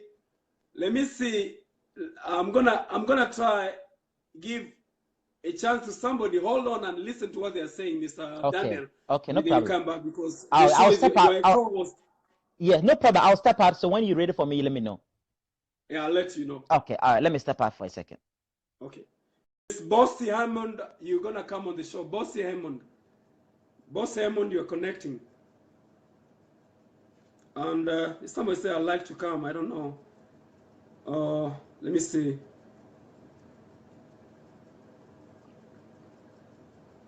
Okay, I'm gonna, as I wait for Bossy Hammond to speak, Orina until you say continue speaking a lot of sense. I'm gonna let Miss Orina. He's a guest speaker. He's gonna be here throughout the show, so he's gonna continue speaking. Josephine Masida says Kisi men have a huge anger and ego problems. Some, not all of us. Some do have anger, but not all of us have, these anger issues. Emily Moses say, I'd like to come to the show and speak. Emil Moses, send me a request. I'll let you come in. Emil Moses, just send me a request. I'll let you come in. So, Hammond, Boss Hammond, your time is here. You need to connect. I already approved you, so you just need to hit. Okay, I'm gonna give it to. I'm gonna give it to Jackie Salifu, and meanwhile, I want one of the ladies here on the show to come. Just send me a request, then I bring you on the show. But I also try to send you a request. If you want to speak, I'll send you a request. All right, Mr. explain yourself. Salifu? Yes. How you doing, sir? I'm very good. The topic we have is this issue of transition. Families are very happy in Africa. When they move over to the United States, it becomes a big hell. What is your experience? Yes, sir. There is. My experience is, it happened in some situation, but what I can say is, I'm gonna be fair. I'm gonna talk about the problem of women, and I'm gonna talk about the problem of men. When a Correct. relationship becomes, when we men or women we think relationship become about money, then it become a very big problem. Problem in the sense that we shouldn't have even talked about money in a relationship. So some women, when they come here, when they start making money, like you said, when they start making a lot of money, more than the husband, they try to be like the head of the family. But we in Africa, we know our culture. We know that the man is the head of the family, regardless of the situation. The man is always the head of the family. But we men, we should understand that we should respect our women. We should give them respect. Our women deserve some respect. They deserve some dignity. Like, for example, I'm a guy from Cameroon, and I am a Fulani man. We Fulani, we have a mentality of our girls. Hold on, Mr. Salifu. Are you from the Fulani community? Yes, sir. Yes, sir. I am. Cameroon. Yes, sir. Go ahead. So we, the Fulani, we have a mentality of our girls not going to school. And that is a no-no to me and a no-no to everyone who say that their girls should not go to school. So when you keep your children, when you keep your girls, all your girls in not going to school, these are the kind of situation they're gonna get treated bad, because whoever gonna marry them will do whatever they wanna do to them. So when you have to put this into consideration, then we have to, that's a big problem to our community. So we have to find a solution to remedy that kind of situation. So for the men, some men, I'm gonna be honest, some men are good, some men are bad. Some women are good, some women are bad. We have good women, we have good men. But the thing is, when a problem identifies a problem solved. When you say you have a problem and you don't know you haven't identified your problem, then that is a big problem. So a man has to respect the woman. A woman has to respect the man, but the woman has to understand that the man is the head of the family. So regardless of the situation, you have to respect your husband, because if you don't respect your husband, you don't have to disrespect your husband. Then one of the things that the woman talk about, going out having fun. All this while that you've been having fun when you were not married. The day that you have your wife, why will you even go out to have fun? Why don't you go out with your husband and have fun? Why will you go out and have the fun by yourself? I know you have a lot of problems. I know you have a lot of problems. You have your work, you have your family home, you have your husband. It's stressful, but you cannot tell me that you want to go out and have a good time. Yes, it's good to go out and have a good time. I accept that. But you know that you are married now. You are with somebody.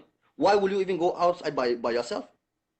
That's a big question. Mr. Salifu, are you responding Yes, to the lady that came here and said she gets a chance to go and have fun with her friends? Are you responding to her? Of course, yes, sir. That's what I'm talking about. Okay, she will come back. She will come back and respond to you what she meant, and I'm gonna request you to duck back a little bit so you can get a response from the lady. Do not go away.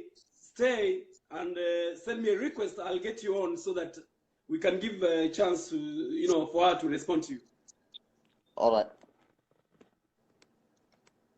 Okay.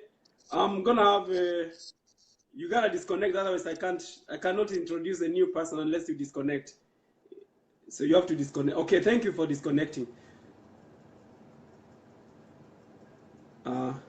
Okay, Miss Lynette, you wanna come on, and before you come on, I'm gonna introduce Boss Hammond once more, see whether she can come. But Miss Lynette, you need to respond to the gentleman that just left, and you know, see whether you can.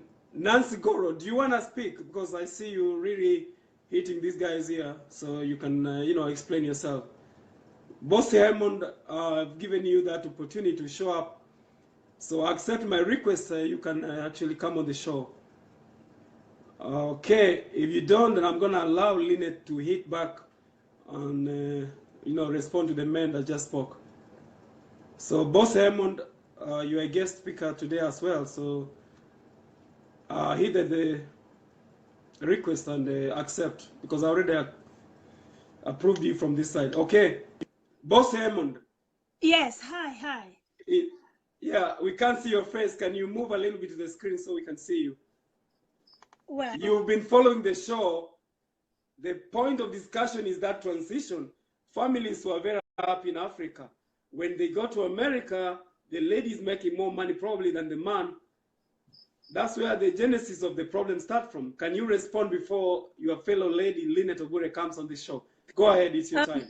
yes, I personally think the problem is, you know, mostly when people come from back in Africa, they come like, especially here in Europe. Obviously, I'm in UK and I know in America. Oh, thank you very much. Are you speaking from the United Kingdom? Yes. Okay, give us your UK experience, because we have a problem in America. Let's hear what you say from the United Kingdom. So listen, my American guests, listen to what the lady is saying from the UK. Welcome. So, you know, like when you're in Africa, you we always do. Of course, you respect your husband, and you're also the husband is the head of the house. But when you move to US or in UK, as you know, we don't have that cheap labor. You know, like we don't have like house girls, people to help around. So you both of you get to work if you're able to work. Of course, you like to work so that you can make your life better. And so if both of you are working, I think it helps if the husband also helps, like to help in the house and like with the chores and things.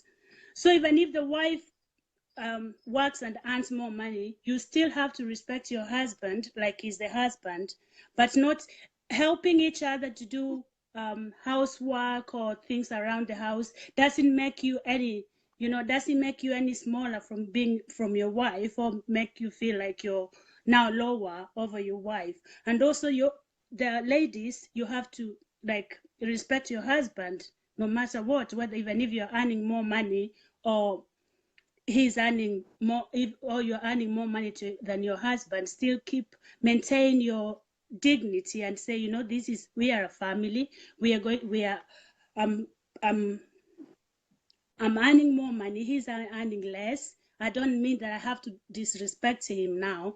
But the thing is, if like we live from back home, we come in UK or in US, then you get at this type of men. You're working, you're earning more money than your husband, but he's still not even respecting you.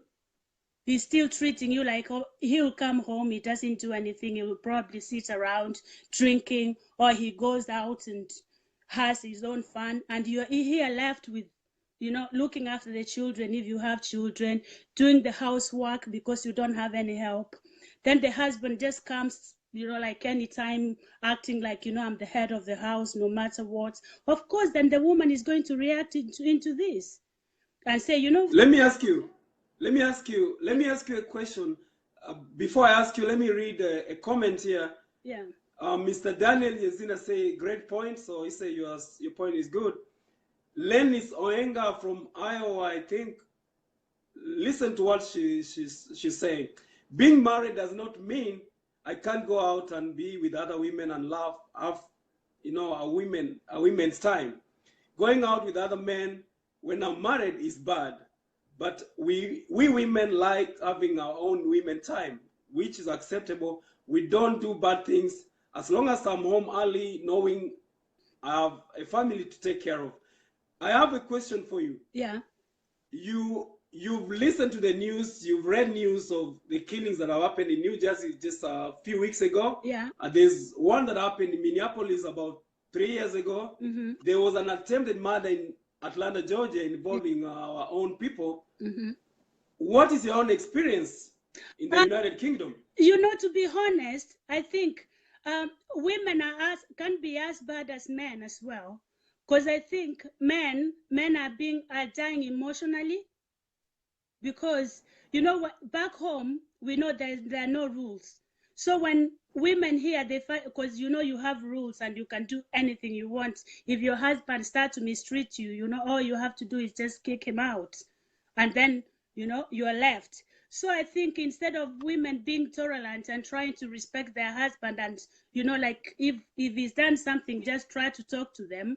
Instead, if he does something small or they get a bigger job, they start to saying, you know what, why should I be with this useless man? At the end of the day, I can live on my own. I've got a job. He can just, you know, fuck off, as they say. They can just get away. And instead of reasoning, thinking, you know, this is my husband, let's build our life together, let's work things out, they start to stress them. And because here they can't raise their hands to beat them like how the way they can do it back in Africa, so the women have priority. They know, oh, I have the priority, because we know here and in US, the kids comes first, followed by the wife. So the followed by animals. They say, hey, followed by the animals, and then the women, the men, the men are correct. You know. Yeah. If you think about the killing, let me finish. It's the way, you know, you've lived with your wife for so long, or you've really struggled to come and get this wife from maybe Africa, and maybe it was a clever woman, but back in Africa she couldn't make enough money. You think, you know, that's really a nice woman. If I bring her here, we're going to make really good money and we're going to build our life. So when you bring her over here, she comes and she starts treating a man like rubbish, because they've gotten their job. Now they're in a better position. There's nothing you can do to them. So this man starts dying from inside. You know there's so men who are very weak, and they don't really, they're not strong enough to deal with some issues. So they think, you know, at the end of the day, I've helped this woman. I have spent a lot of money on her. So I think the only option we've got married, we've had kids, and now she wants to throw me out. She's now giving me restriction on how to see my kids. So I'm gonna see her around, walking around with another rich man and not me. So I could rather die. I don't have anything to live for, you know. Which is a very bad end. Which is really bad, you know. I'm thinking, yeah, men can be bad, but women can be as bad. So if they can, you know, like tolerate, if somebody's done something, just talk to them. Not unless they're to that extent that they're really wild animal, which is like maybe 2%. But most of the time, it's to do with work. When women get power, and few of them will think, oh yeah, I have power, this is still my husband. But if the husband is still good and respects the wife and says, you know what, let's do this, and this helps in the house. If the lady wants to go out, you can go out, have fun. You know, you have your husband with your other girlfriends. Come back home. The man is also allowed to go out. When you're at home, help each other out. You know, if somebody is blessed enough to have a better job, instead of saying, oh, you know, I earn more money than you, who are you? You know, you can at the end, you know, just, you know, deal with it. And in that way, God will help you and God will build your family, you know, and respect each other. And then money is nothing. You know, money will all die and leave it here. You know? Correct. That's very true. Could you allow another lady, but I want you to stay around, do not go. Miss Lennis Oenga is in Iowa in the Midwest. She wanna come on. I've been trying to comment, but I don't know, something is wrong with I can't comment because I've been really trying. I couldn't get through. So yeah, I can hang around a little bit, but I can't seem to get through to commenting messages. Something is up. But I'll wait. Yeah, you go, just disconnect. Let me have Lenny Soenga speak. Then I'd like to come back because you haven't answered my question. When you come back, I'll ask you some hard questions. Okay. All right. Let me have Lenny Soenga. You're coming up next. Once Hammond leaves, Miss Boss Hammond, you have to discuss. Oh, thank you, Miss Lenny Soenga. Come on the show and let's share your experience.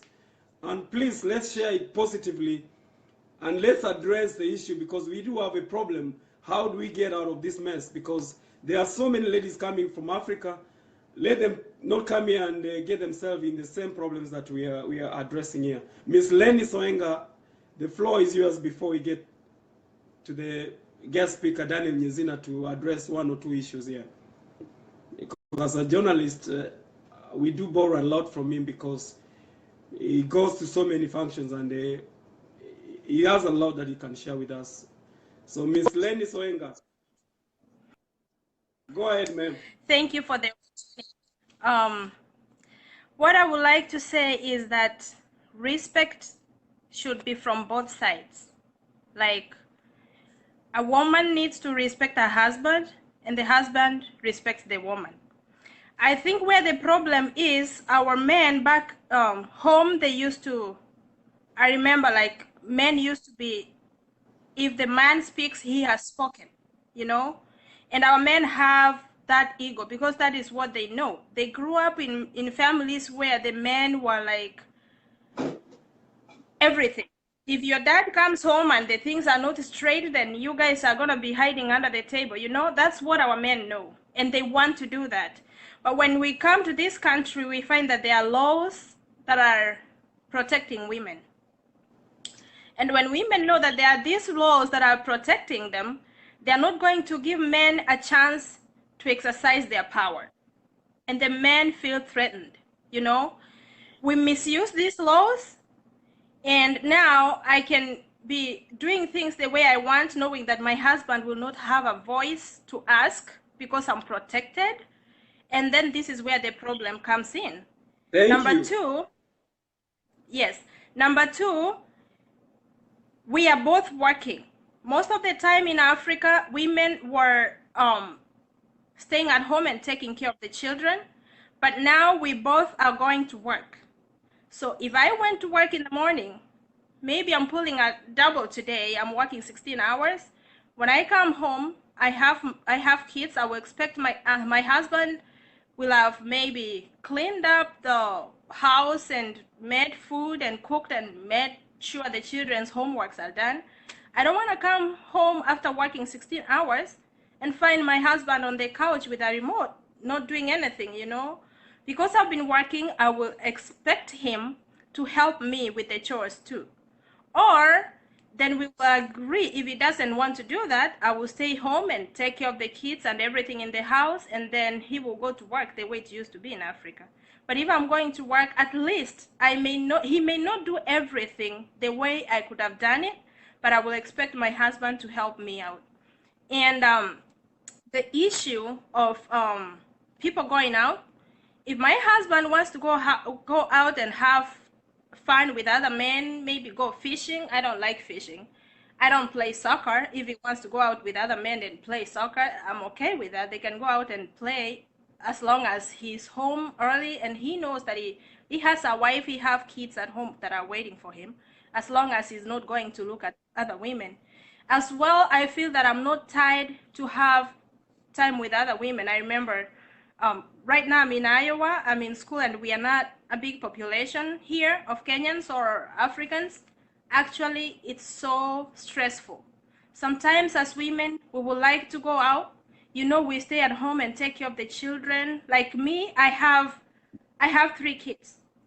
Being home with these children every day, taking care of them and doing everything, sometimes we get exhausted. For me to go out and be with other women and laugh out, at least have fresh air, I think my husband should give me that opportunity to go out without him feeling bad, because I'm not going to look for other men. I'm actually going at least to be sane, you know. Sometimes staying at home and taking care of the kids and work and school, it can be so exhausting. It's okay for me to go out once in a while. I'm not going to drink. I don't drink. But it's okay for me to go laugh out, to pick a chapati with my friends in their house. We eat, we dance, I come back home. Knowing that I have kids that are supposed to be in bed and they are going to school the following morning, I will make sure I'm home early. And as long as I'm not going to look for men out there. So I think women feel threatened when men do not recognize them. You find a man has a list of things that he wants to do. He says, let's say men like doing projects. You have no idea that your husband is having projects. You just see wave men, maybe money sent to Africa, and you have no idea where that money is going. We would like to be involved in things and be together in the same page with our men when we are doing things as a family. I don't want him to hide things from me. And if he hides things from me, then I will be questioning what's going on with our marriage or our relationship. And women, please, we are in these countries where we are protected by the law. Let us not remember that men have to be men whatsoever, no matter where they are. Even God has said that a man is the head of the house. Even if I'm in America, maybe I'm a nurse, my husband is a nurse, we have the same paycheck, same amount of money. It has to be in my head that a man is a man. Nothing is going to change that. We have to respect men. They are the heads of the house. As long as they don't come home looking down at us, not wanting us to say anything in the house just because we are women, wanting us not to have any voice. No, they should include us in the plans and everything that is going on in the family, because we are both grown-ups. And if I've made a mistake, please, I would like my husband to sit me down as a grown-up and talk to me, and I can understand, or we can talk together, see where the problem is, instead of him just treating me like a child, or even insulting me, or trying to put me down just because I'm a woman. You know, it doesn't work that way. I'm a grown-up. If I've done something wrong, let us sit down together and solve our problem. Communication. Communication is the greatest of all. So if we cannot communicate, we are going to kill each other. We are going to abuse the powers that is like the laws that are protecting us, and make our men feel like pieces of crap around us. And they are men, for sure. If you put a man down, he's going to retract one day. Of course, his hands are restrained. He cannot hit you. But the moment he's going to get up, he's going to do something stupid. So don't make men feel that we are sitting on them, no matter how the environment or the laws are protecting women. Number 2, men, please, love your women. If you love me, if you treat me like a queen. We love, men are different, and sometimes they do not understand that we are different. I will love my husband. He may not spend a lot of money. I don't want him to spend the whole bank account on me. But once in a while, just get me a flower. Just make me feel like, you know, you still love me the way we met the first time we met. Yes. That way, I will love you back, and I will respect you. But if you make me feel like a piece of crap, then I'm going to show you that you cannot do that. We are not in Africa anymore, you know? And that is how people end up killing their wives, and that's how families end up breaking. Can you allow me read some of the comments here concerning what you've just spoken? Okay. Okay. James Wabuga says, you speak for all good women in diaspora. Leave alone these bull-headed women. Another one says, equality is not exchanging roles, but doing all as God requires wives to be submissive to their husbands, and husbands to love their wives as Christ loves the church. Anything outside that God requires will lead to chaos and destruction. Gladys Kasmall says communication is key. Betty Nakiba says respect comes first. There are so many of them, and Linet Obure, the guest lady speaker tonight, say ladies spoken. She said you just spoke everything. So I'm gonna ask, if you have time, you can just duck off for a minute so that I can bring Mr. Orina Untiri. You know, Orina Untiri is he got his radio show, and he's one of our journalists. You want to speak something, so just hang around there, hang around the kitchen and get us some chapatis. Orina can speak. Or do you want to finish up? You want to wrap it up? Yeah, one last thing that I wanted to say is I've heard men complain that women are denying them sex because of the things that happen around the house. Men feel intimidated if they're coming home, they have been working the whole day, and women are denying them their right to their bodies. You know, we are together. Oh, hold on. Yesterday, to that point, I'm not cutting you. A speaker came here yesterday, said that when you ladies come from Africa, I'm not saying you, but a bunch of ladies come from Africa, and they start having a relationship with Black Americans or whites, and then the whites or the Black Americans will eat something that I'm not going to mention, then these ladies get crazy and they start demanding it from their men, and some of the men say it's a taboo and they can't do it. Then that creates a rift. What can you address that issue? I think we should be open to things. We should not be I don't want to talk about tell everyone to do what I think is right, but we should be open. I remember the time of our parents. If you ask my mom, she passed away 2 years ago. She was 76 years old. My dad is 74 right now. If you ask my mom if they ever kissed, she will tell you no. How she used to see TV when she came in Africa. My mom wonder, why are people kissing? You know, are they putting their saliva in? I cannot do that. My mom used to say, you know, now you cannot tell someone not to kiss. That's where the world has reached. Number two, if it depends on what you think is working for you. If you feel that you can do some other things, it's good to sit down and talk and explain, you know. But I think we should be open to learn new things and things that can work for us. I don't think that we are tied from not doing other things, you know. Like, the world is changing, and if that is what can make us happy, then I don't think there's a problem with us trying. There are some things that I think are not right to do as Christians, like, oh boy, my kids are not sleeping, so I don't know if I can talk much. I don't want to go deep. They haven't slept yet, but maybe that's something that we can speak at a different time, because my kids, I don't want to go there. Be open. We actually should be open to experience different things. Some new stuff. If you get new me stuff. Yeah, but there are things that I think there are things that I cannot be comfortable doing, but there's some things that I can go to a certain extent. I don't want to be so plain because I have minors around, but there are things that I cannot feel comfortable doing, and there are things that I can comfortably do. So it depends on who you are. Hold on, Mr. Orina Untiri say Lenis usiende. So that means if you are gonna duck off, please stay there, stay around there, and you know, we love you know, somebody. Okay, let me ask you, while you're speaking, let me ask you, can write a comment. Mr. Orina Untiri, do you want to come on while you continue speaking? Go ahead. Okay. Go ahead, the thing I was saying is, let us not use sex to punish our partners. Let us not use that to punish them. It's very wrong. I know that men are highly active sexually than women, and we shouldn't make them like, if something is not going right, we should be able to sit down and talk and solve it, but we should not use that to punish our partners.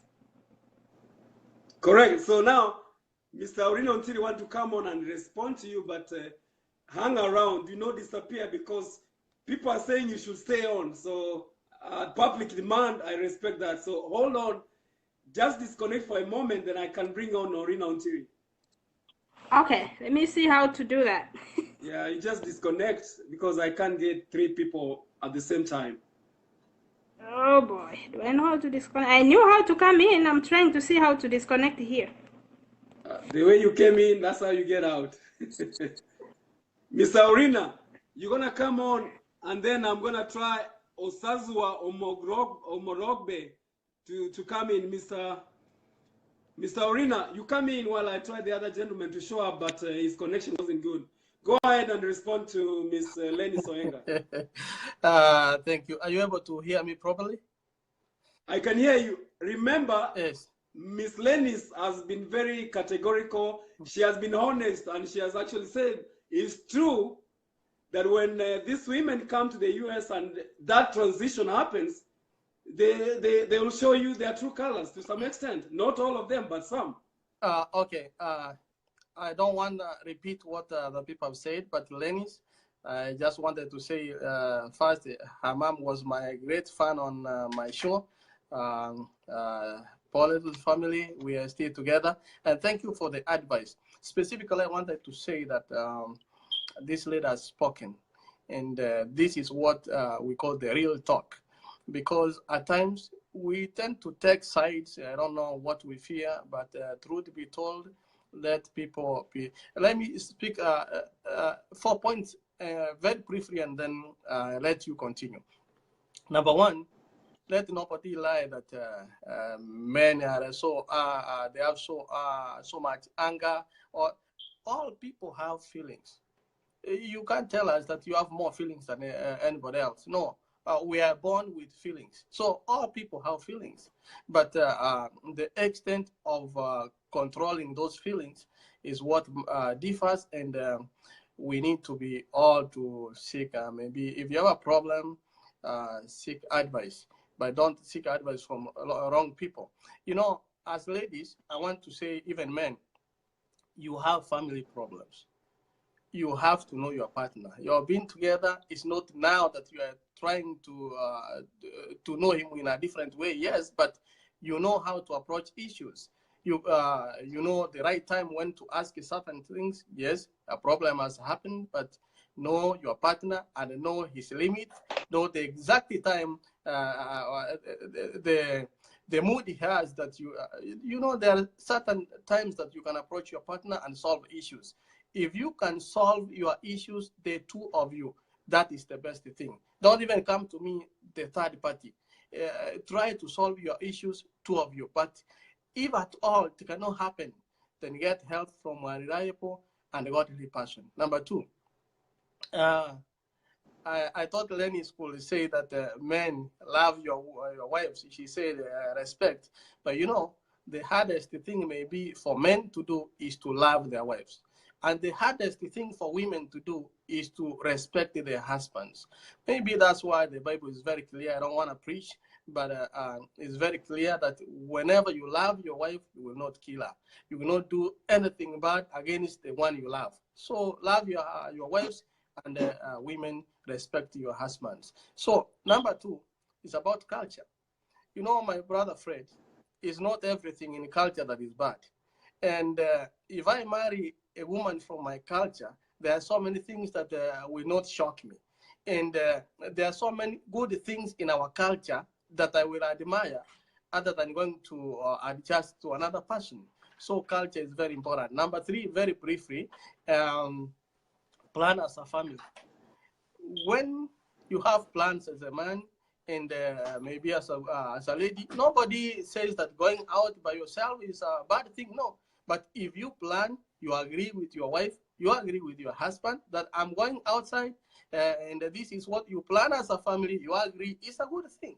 But not that you go, you say, you know, oh, sorry, you know, I went somewhere, that now you are informing her or him. No. Communication is, like my sister said, is a good thing. So inform your partner and plan things. The main point is plan as a family. Don't plan by yourself and then you are coming to inform your partner as a by the way, or your partner gets to hear the information from other people about your plans. That's the problem. Lastly, my brother. Mr. Orina, 1 second. Yes. I'm gonna respond to Emily Moses want to join me, and she's probably gonna come after you. Hold on. Emily Moses is gonna come after you. I just wanted to let her know that I'm gonna let her come on. So go ahead. So Miss Emily Moses is gonna come on after Orina. Thank you so much. My last point, I wanna be brief, is about spend time together. You know, yes, in as much as you want to enjoy yourself, in as much as you want to share with friends, in as much as you want to attend every event that is outside here, we have schedules. These schedules are very tight. There are so many things that happen around, but there is a saying that says, by beholding, you become. If I stay with my friend so much, I will become more like my friend. If I stay with you, Fred, for so much, even the simple mistakes that you do, I will start doing them even without my knowledge, because we have been together for long. Spend time with your family. The more you spend time with your family, the more you know your partner, and every single minute that you get is free. Please, what is going to help us? I'm not going to repeat about problems, because we already know the problem that we have here. Now, the solution is spend time with your family and teach each other, learn each other, and more so, go to church and pray together. Thank you, brother. It's a good topic. Let's cool our tempers down, look for solutions, but don't forget, look for time, spend with your family, and go to church. Thank you. Yeah, hold on. Stay around there. I'm gonna have you talk again. Okay. Let me welcome Emily Moses to the show, and then we hear what she says. She may have a different opinion.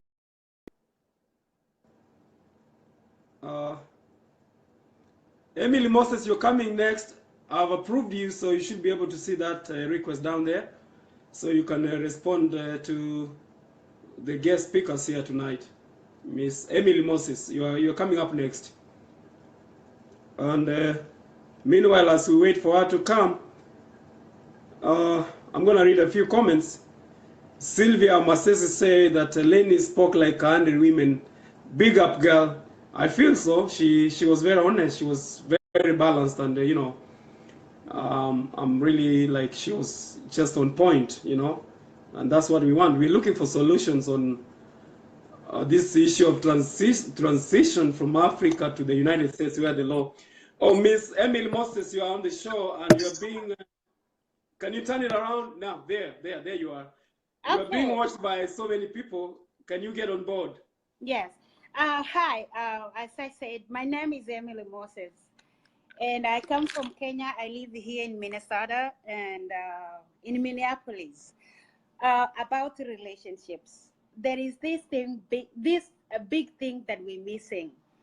To say that somebody came, you brought somebody from back home, and then you brought her here, something changes. It's about communication. Communication has gone down as a Kenyan Kisi community, whereby some people think, I'm not talking about somebody, but people think like a lady is supposed to be down there, and you go ahead and tell her whenever any suggestion from a woman, somebody goes ahead and say, you know what, I don't have respect for you, so you don't have to say anything. It doesn't work like that. However, little money a woman makes a lot of sense in the house. Guess what? We are so humbled as Kenyan Kisi women who respect our men so bad with a lot of dignity. So do our men.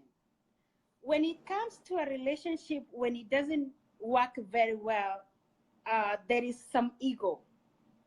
The past relationships which haven't worked for some of us, let's say for especially the single ladies, it's not that because of money. It's because of the choices that we make. And the only thing that can help us is to reason together, come into one conclusion.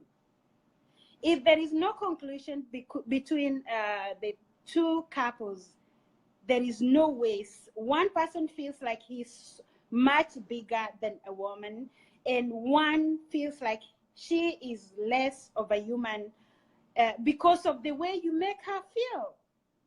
You have to make your woman comfortable. There are some things, little things that you're supposed to do as a man to make your woman feel at home. Hold on, 1 second. Mhm.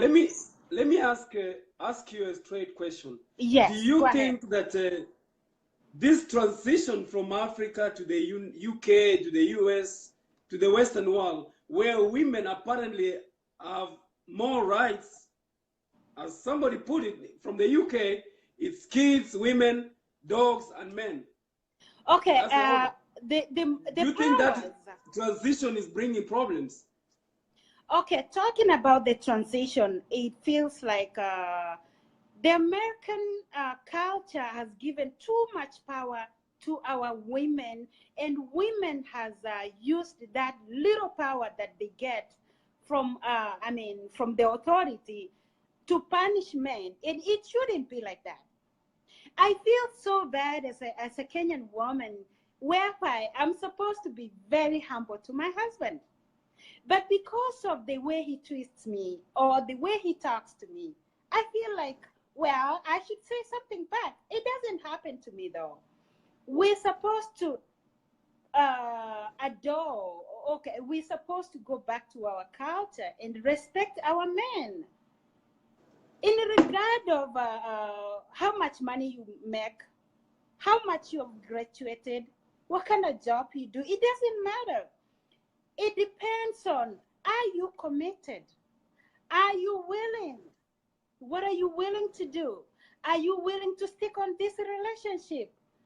Make your woman be what you want.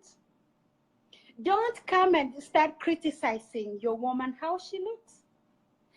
The beauty thing has made the relationships not to work.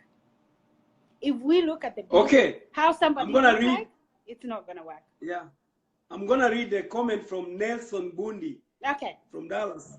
Nelson is saying, are you guys talking of women of yesterday or women of today? Because women of today have adopted the Western-like culture and forgotten the culture back home. And, he says that they are not ready to sit down and listen together because they feel they're making more money and they are empowered. They don't care. They don't give a shit. That's what he says. And then I'm gonna go ahead. Cyrus Ogega, he says, women brutality must stop, which I agree. We can't have the husband killing the wife, knowing that the kids are going to be left as orphans. So go ahead and we'll give this chance to. We're going to give it to Davis Morera. To Nelson Bundi.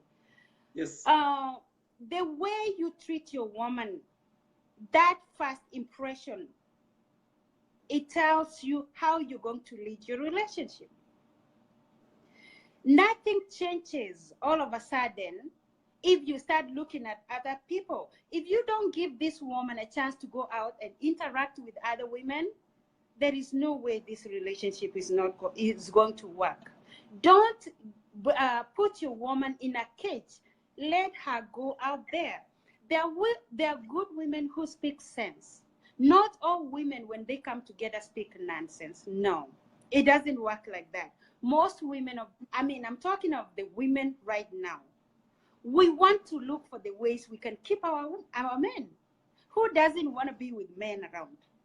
There is nobody. We all want partners. There is no woman who wants to be alone.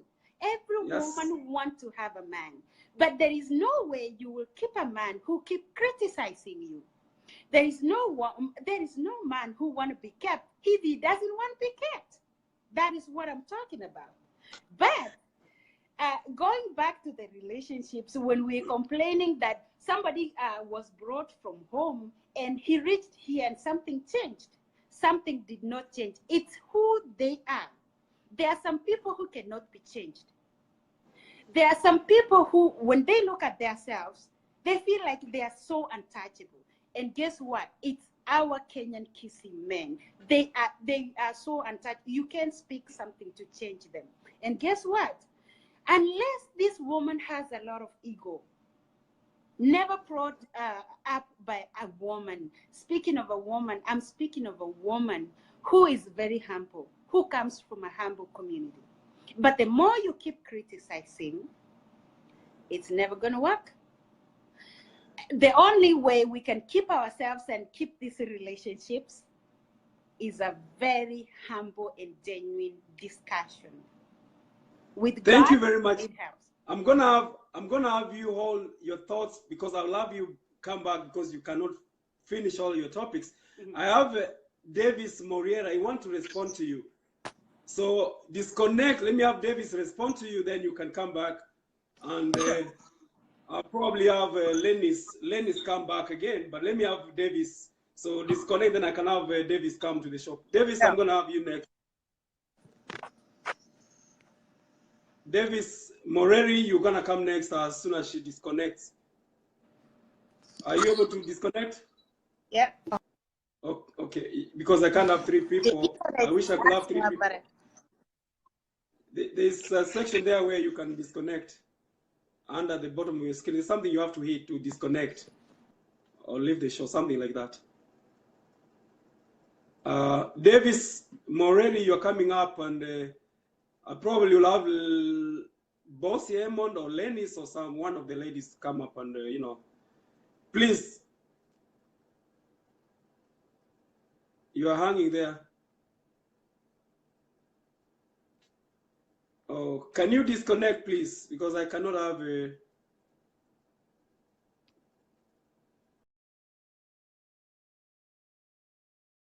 Okay. All right, then I got you out. Let me, Davis, you're welcome to the show. Do you think there is a problem with this transition of happy, marriages in Africa, but when they get to America, things get to the rocks? Davis, you should be connecting now. And as soon as Davis speak, I will have probably I'm going to give Boss Hammond from the United Kingdom a chance, then we'll move from there. Meanwhile, Lenny Soenga, stay there next. I'm going to have you come up because the public wants you to speak. So, but I'll give it to Boss Hammond so we can allow her to sleep because it's late night in the UK. She want to come on, speak for a few minutes, and she can go to bed. Davis, move on. Let me give you a few more seconds to see whether you can come on the show. If your internet is good, you should be able to join me. Because my connection is good. And I have done everything available to, let you come on. But it seems there's a problem on your side. We're still waiting on Davis. So let me have Davis. Let me see. Connecting. It's taking long. Meanwhile, as I wait, I'm going to read a few comments here. And Jackie Cosma say, I think some men mistreat their women in Africa, or when they don't have a job, women take because they have no choice. Once they do, I'm sorry, I don't know what you mean. Once they do, they don't see why they should keep on suffering. So once they get here, they don't see why they should be suffering. So it's payback time. So Mr. Davis, you have a problem. Let me bring on Boss Hammond from the UK, then Lenny Soenga will follow up next. Boss Hammond, you're coming up here. Meanwhile, let me read James Abuga's statement. He said, oh yeah, there you are, Miss Boss Hammond. Get back to where you left it. Yeah, you were about to ask me a question because you said you wanted to ask me a question. Yeah, the question was, I asked you earlier, but you didn't respond directly. Yeah. We've had killings here of, the husband killing the wife because the husband cannot take any more, disrespect or whatever it is, or cheating. Mm-hmm. Mostly it's disrespect and cheating. Mm-hmm. And going out there, partying the whole night, drinking, sleeping with men out there, because those are the accusations we are getting. Mm-hmm. Do you have the same problems in the United Kingdom, in London in particular? Yeah, we do have the same problem because it's like we said before, back home, if a lady's been mistreated back home, obviously the wife, and she comes here, she has the right to work and do everything, and then you get the same the same husband trying to treat you the same way he was treating you back home. So the men will feel this, they will feel humiliated and feel like, you know, I need to be respected and my wife doesn't respect me. And the key to a relationship is to have trust. If you trust is the main important thing. If you trust your husband or you trust your wife, everything will flow, everything goes. Because your wife can go away for even days, your husband can go away, people can work out of without anybody worrying what they're doing and who they're with, because you have the trust in them. But once you don't trust someone,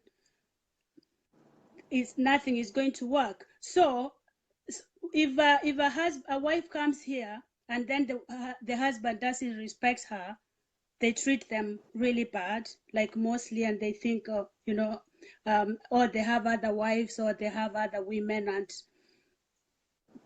no respect is there, and then they don't communicate, there is no trust. Yeah, but the other side, you also find a nice man who's really willing to look after their wife, treats them well, but the woman is the opposite. So it's not only the man, only the husband. So it actually works both ways.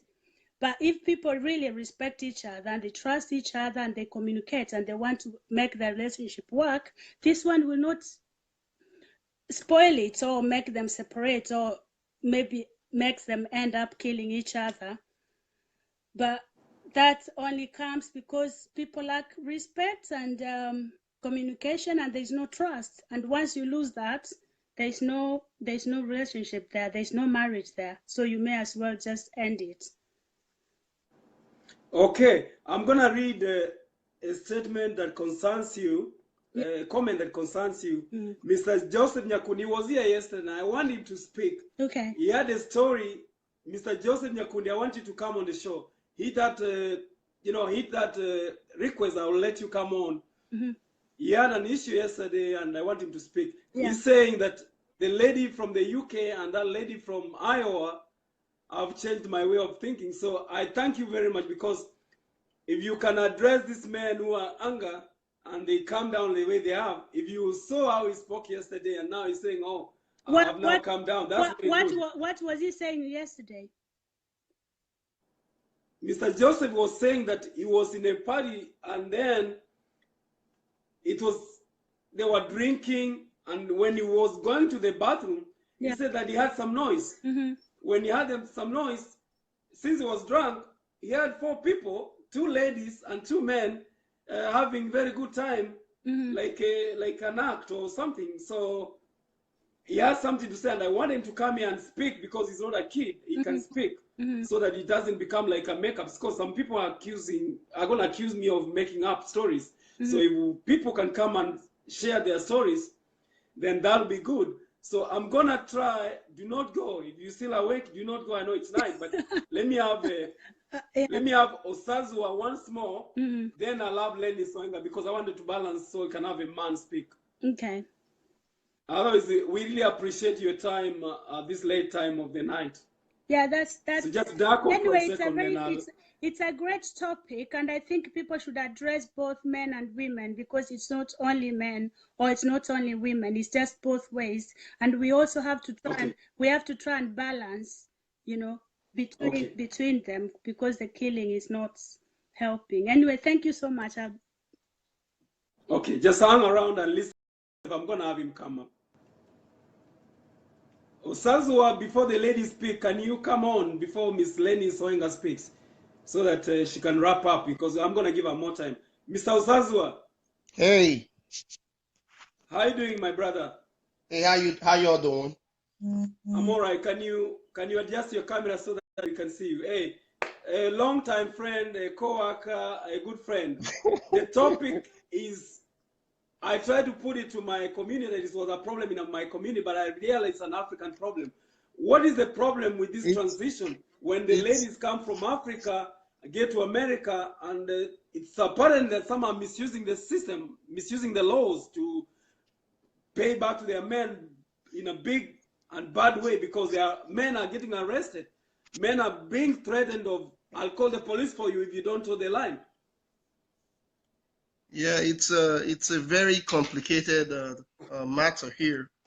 This subject of marriage is not for babies, as I always say. Can you hear me clearly? Yeah, you can be heard very clearly. Just stabilize on your camera. Yeah, You are very clear.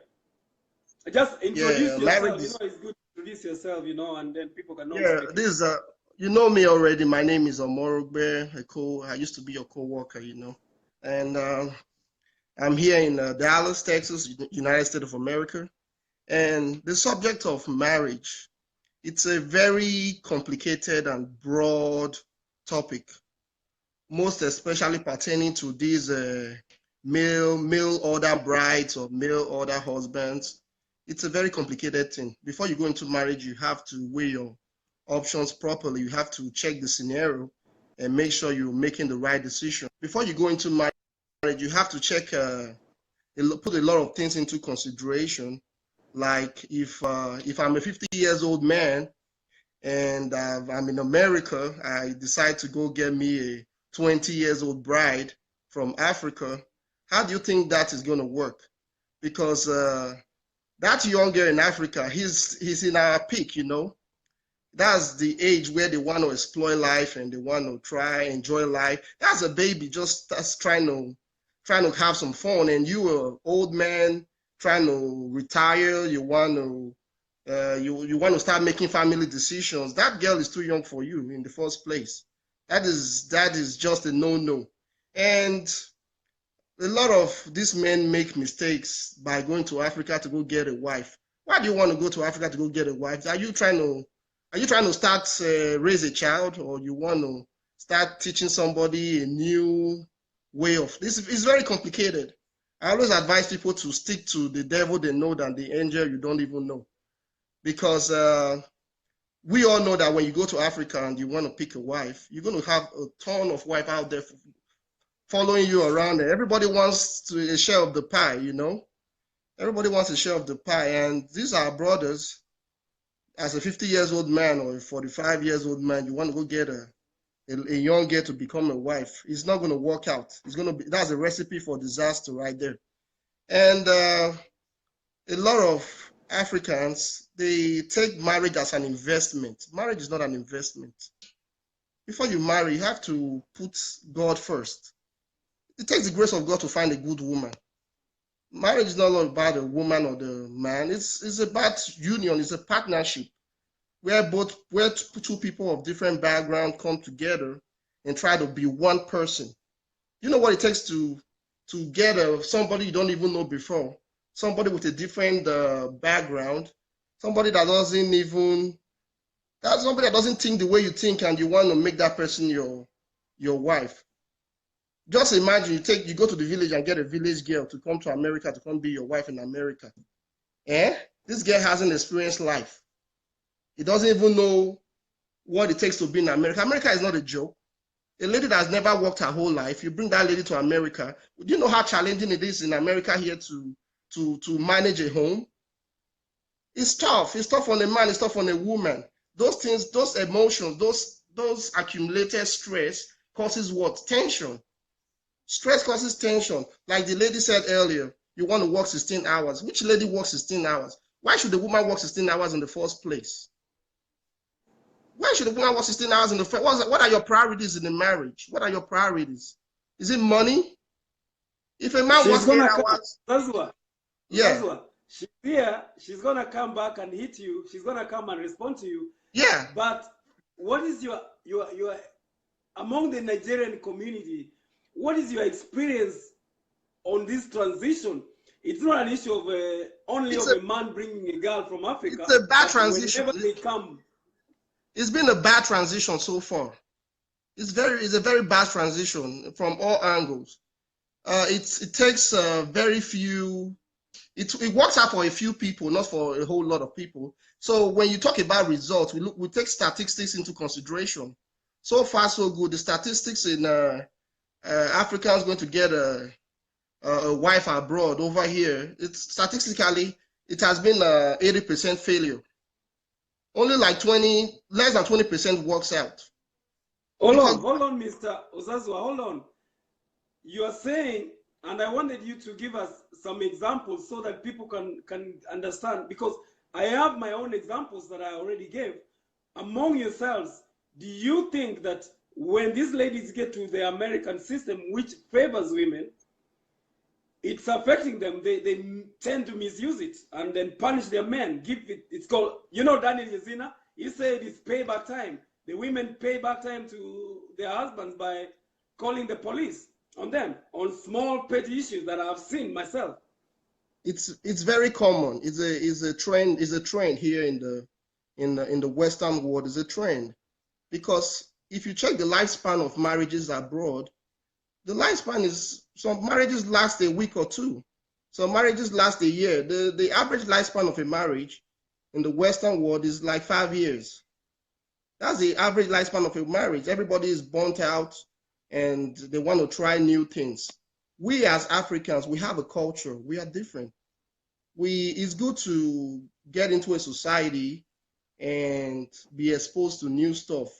You have to be open-minded when it comes to adventure and stuff like that. But we shouldn't forget that we as Africans, we have values and morals. We have values and morals. A woman should be submissive to the husband, and the husband should respect the wife. The husband should respect the wife. The woman, be submissive to your husband. The Bible supports this fact. But when a man says one word and a woman says 20, it's not going to work out. It's not going to work out. And a lot of women take this civilization as a retaliation technique. It's a payback time. Why should you be in a marriage and want to have payback time? I thought marriage was for love. Marriage is supposed to be for love. When two people love one another, they want to spend the rest of their lives together. But when a woman comes from Africa, sometimes you just go to Africa and go get you a fresh wife. You don't even know this woman before. Why in some cases, the woman, this is the woman you've been married to before you came to the United abroad, whatever, and you go bring that woman over, and she sees the challenges here. That tends to change people. The challenge alone can change people. So it's a very complicated topic. Every marriage is unique. Every marriage is different. It takes the grace of God. Let people put God in their marriage. Hold on to God. And for men, a woman going to go get a nurse as a wife from Africa to abroad, a wife is not an investment. Don't take a wife as an investment. A marriage is a union. Don't live off a woman. Men, don't live off women. Women, don't live off men. Everybody should contribute into a relationship and make it work. If you are the type that takes your marriage as an investment, this is what you're going to expect. This is what you're going to expect. And a man that invests so much in a woman that did not invest in himself, when the woman disappoints you, guess what it ends to? It ends to things like this, killings. Because not everybody knows how to take a heartbreak. Not everybody knows how to take losses. If you go pick a village girl from the village and invest you know how hard we work over here? We work so hard for our money, and you invest into a person, and that person becomes empowered. This person becomes a nurse. This person becomes an engineer. And now the person comes back and say, hey, you are not my type of man anymore. You are a local man. You are uneducated. You are not in my league. So everybody should be wise. If you want to before you invest in a woman, invest in yourself first. Hold on, Mr. Ozazua. Hold on. I've seen a bunch of messages coming to my phone, and a bunch of people are saying, oh, I'm not going to educate my wife. If she wants to get education, let her get it by herself. Because it seems like Daniel Nyezina, you remember Daniel Nyezina, you know him, a big vision media guy. He said that there's an example of a man from Ghana who actually was going to school and had to drop out of school to sacrifice for the wife. So the wife went to school, the man stayed back. When she graduated, it was hell of a problem in the house. So the man was trying to go to school now. The wife said, hey, take care of yourself. I ain't gonna support you. I ain't gonna make it happen for you. That's because he had the wrong wife. That's a matter of having the wrong person. As a family, you should work. You should find a balance and work with one another. That's why it's called a family. But when the motive behind the marriage is not genuine, that is the result. That is what comes about. So the genuinity in the marriage is what matters the most. So men out there, women out there, before you get into a marriage, what is your motive? Motive has a role to play. Is it for love? Is it because you love this person? Is it because this is an opportunity for you to meet your dreams? This is an opportunity for you to come to get a better life? This is an opportunity for you to get an American dream? Everybody has a motive. So the motive behind the marriage is what leads to the results. I wish everybody the best, and this is a very complicated issue. And marriage is not a business. Marriage is a partnership. Is a love. It should be the foundation of marriage should be love and not money. And for those that say, "Hey, I want to go have a girl's time. I want to go have a boy's time," marriage is not for babies. The time for boys' time and girls' time is over with. This is time to raise kids. This is time to contribute to help one another out. You know how demanding it is to handle a home? The kids are there. Mr. Ozazua, I have Miss Lenny Soenga. She's gonna respond to your point on having a ladies' time, or women's time, or girls' time. She's gonna respond to you. Do not go far. Just stay around there and let me have Miss Lenny come respond to you. All right. Disconnect. Then you get back to me. Just stay around there. Do not disappear. Okay. Y'all have a blessed evening. Yeah, do not disappear. I still want you because some people may want to ask you questions. All right, I'll be here. Okay. Miss Lenny Soenga, you're coming to respond to Mr. Osazua. Osazua spoken some issues about having good time. So Miss Lenny, the show is yours. Respond to Mr. Osazua. You should be connecting and, respond to Mr. Osazua. You are connected. Just have your camera positioned well. Okay. Yeah, I'm seeing you. Okay, I can see you now. Mr. Osazua has just spoken and he's coming too hot on you. You're having a good time with the ladies. He said that's not a child's play. You already had your good time when you were a young girl in the village or wherever you were. Okay. I want to say that here everybody has a different opinion, and my opinion can differ from yours, but it doesn't mean that yours is better or mine is better. People are different. People think differently.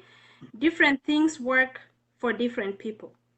So what I wanted to say is that we should not generalize people. We have men that are gentlemen and they are out to raise a family, that men that respect their wives, and men that do not beat up their women. And we have women who respect their husbands or their men, and they are ready to work together and raise up a family. So let us not generalize that when women come from Africa, they get here, they become devils, or when men come from Africa, no. People are different. It depends. If you are a devil, you can be a devil anywhere in the world. What I wanted to say is that if you are a good person, you do not change just because you came to America. If you are a bad person, you still can be a bad person in Kenya. I think women do not change because they have come to this country. What changes is that you cannot beat them now. If you used to beat them back home, now you're not going to do that. That is what makes men feel like women are big-headed now. There's this issue of men taking women to school.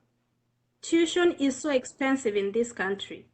I haven't met one man that has been paying tuition for her woman to go to school in this. We go to school, we use financial aid, we take student loans, we go to school. I don't know if men pay for our school fees. I haven't seen that yet. I'm yet to see that. So this issue of saying that men took women to school and now they're big-headed, I think you need to look for a better language to put it. We take student loans to go to school. We take financial aid to go to school. Men do not pay for our tuition. So that one should be clear. So one thing I wanted to say is that trust is paramount in every marriage. If trust is broken, then you guys are going to end up in problems. Now, what kills trust? When I live with my husband in the house and every time he's putting me down, he's making me feel like I'm nothing, then maybe when I go to work, there are these men who are dying to even talk to me and they treat me well. If I do not have God in my life, or if I do not have God in, if I don't have a strong relationship with God, I can be tempted and find that I've done something bad. But if I have God in my life, then I will pray that God may give me strength to carry on. If you treat your husband like a dog in the house, then he goes to work, there are these women that are dying to have him. Trust me, that guy is going to be tempted. So what I want to say is that we should respect one another. Respect has to be two-way. Why do women call the police? Men have complained that women are calling the police. We understand that the work of the police, or if we do not understand, we need to understand that the work of the police is not to be called for no good reason. If a woman is calling the police, then maybe she feels that her life is threatened. If I pick up my phone and call the police, then I think my life, at that time I will feel like my life is in danger. So as a woman, I know that the man that I live with is stronger than I am. So if he's coming to me and he wants to hit me, then I will call the police, because that is where I can get help. But if the man do not mistreat me, he doesn't beat me up, he's being nice, why am I going to call the police, you know? So one thing I would advise everybody, most of the time, small things, picking up the plate from the table and putting it in the sink, it can mess up the marriage. So sometimes these little things, if my husband ate and he left his plate on the table, I do not have to make a mountain out of it. I can pick up the plate and put it in the sink. If that saves it, that saves the day. I should not start like dogging him, like, why did you leave your plate on the table? You should know that the plates go to the sink, you know? Talk to him in a good, if you don't like the way he's leaving his socks all around the house and putting his clothes on the floor when he takes them off, just talk to him in a good way, because men, if you remember back home, men are used to be women taking water for them to the bathroom to shower, if I remember very well. Men are used to be women doing everything around the house. So when they come to this country, they have to take those baby steps to learn how to do things. So we should not rush them. Let us not rush them off. If they are doing things that we don't like, we should try to talk to them in a good way, knowing that they are learning. And men, please, if you realize that women are being protected by the roles of wherever we are here, do not start feeling, you know, sometimes there's something that you can create in your head, and maybe that's not how it is. You're just thinking that now this woman, because we're in this country, she's having a big head and she can't let me talk, and maybe that's not how it is. So that thing of thinking that women are going to be disrespectful to you because they are protected should not be in your heads, men.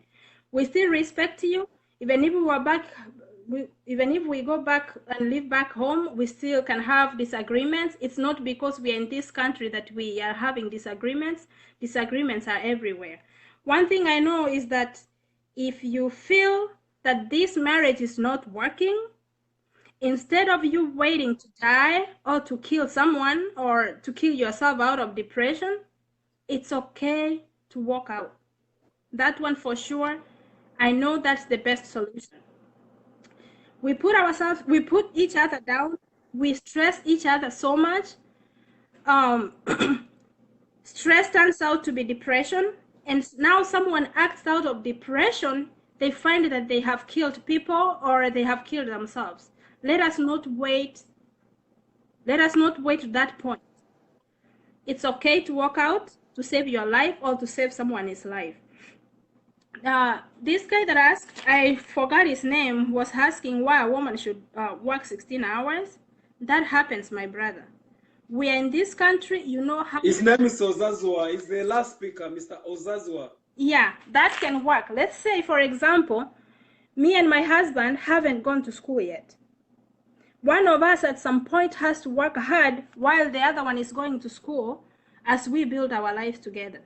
So let's say we have decided that my husband is going to school first and I'm going to be working for me to be able to pay rent. And because if you are in school, especially, you may not have enough time to work full-time. So my husband maybe is working part-time and I'm working full-time.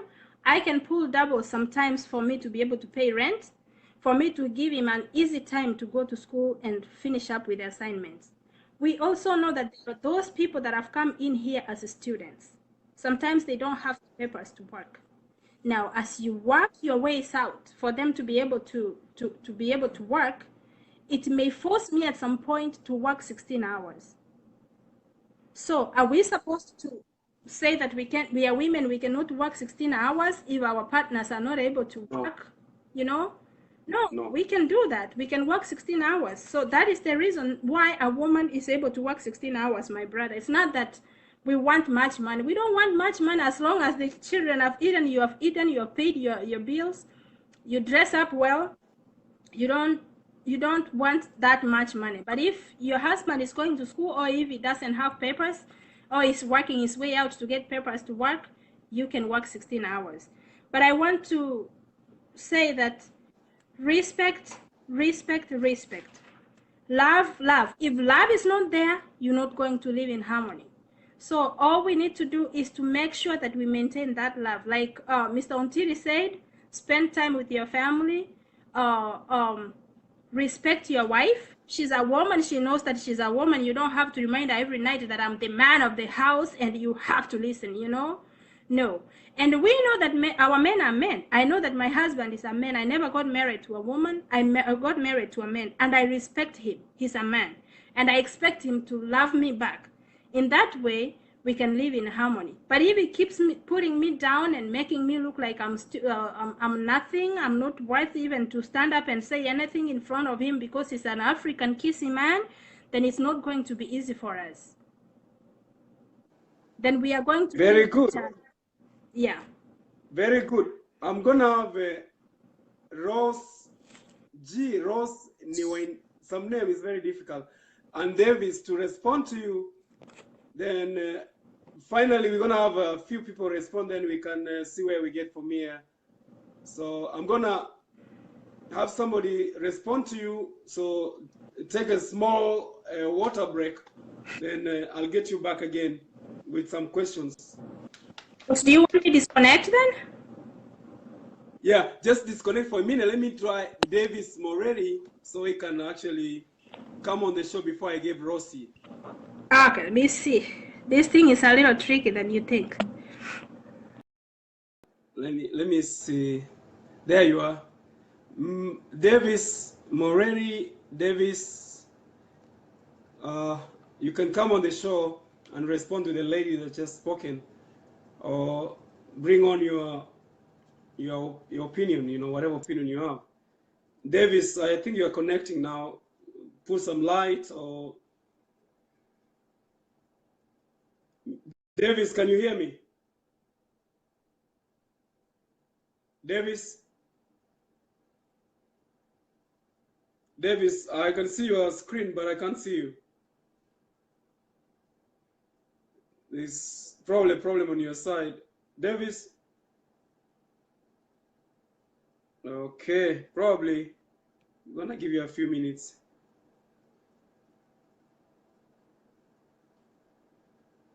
Yeah, we need people to come here and learn because we are not gonna stop until we can stop.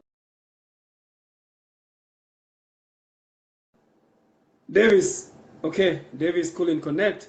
Rossi, you're gonna come up next. Meanwhile,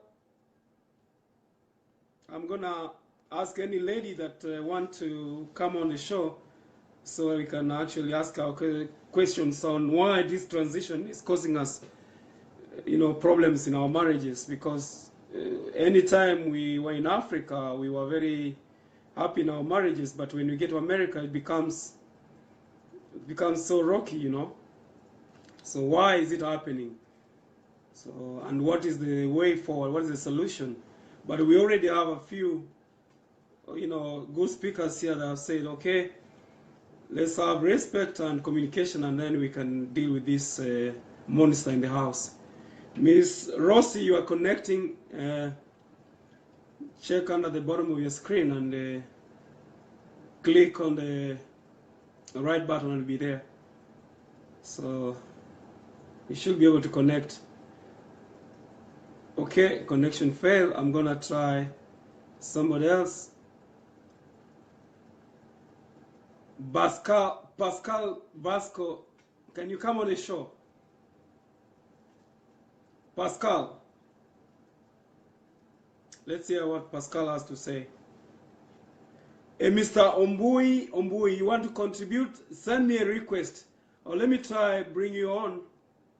Ombui, let me see Pascal. Then I'll bring you on to respond to the ladies here. Pascal, seems you're having a problem because it doesn't take long. Okay. Mr. Ombui, check on the screen there and send me a request.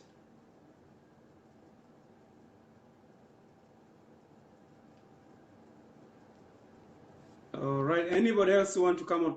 Pascal. Yes, sir. Yes, Pascal, you are welcome to the forum, and get to the point straight and tell us why is this transition. I mean, share your experience and tell us what country you come from, because we have a problem when the ladies, or when these couples come from Africa and get to America, they are usually happy in Africa, but when they get to America, it becomes very rocky. What is the reason? Thank you so much for having me and for inviting me on your show too as well. I just want to give out a quick shout out to my friend Miss Lenis there, and I think she's making some very solid and interesting points as well. Yes. I'm calling from Canada, Ontario. And welcome from Canada. Thank you. And before you proceed, because I want to stop you, do you have any similar stories? Because we've had about 2 killings here that I know of, 1 attempted killing, and a bunch of killings that I'm not aware that people have scored. Do you have the same problems in Canada? Killings in what way? Sorry. The husband feels so much disrespected, humiliated by the wife, and then he can't take it anymore. And some men are not strong enough to walk out. They end up killing the wife because they're left with a sad last option.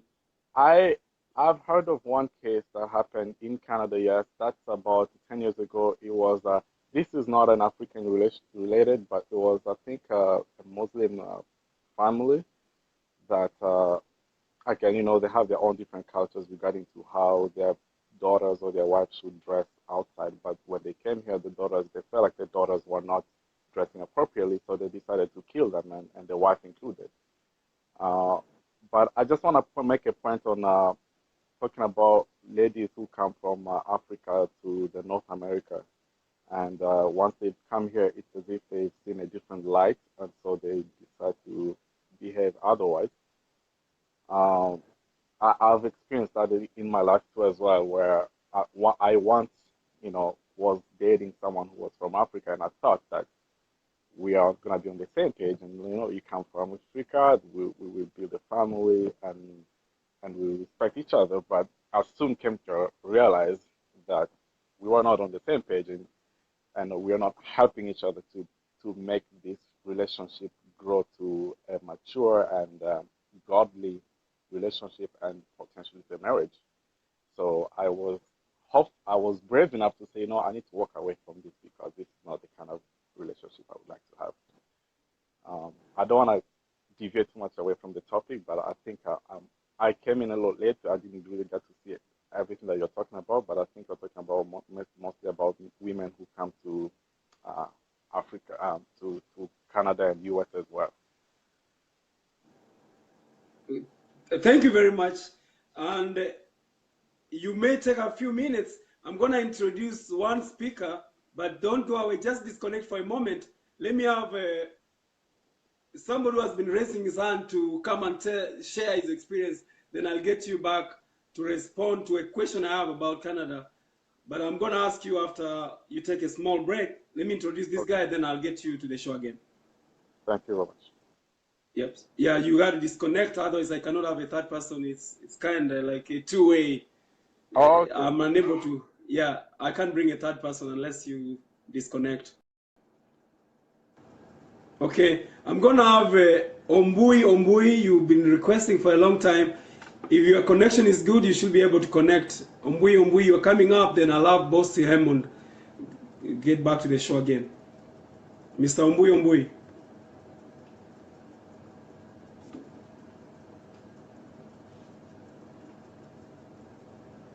All right, that's a failure, so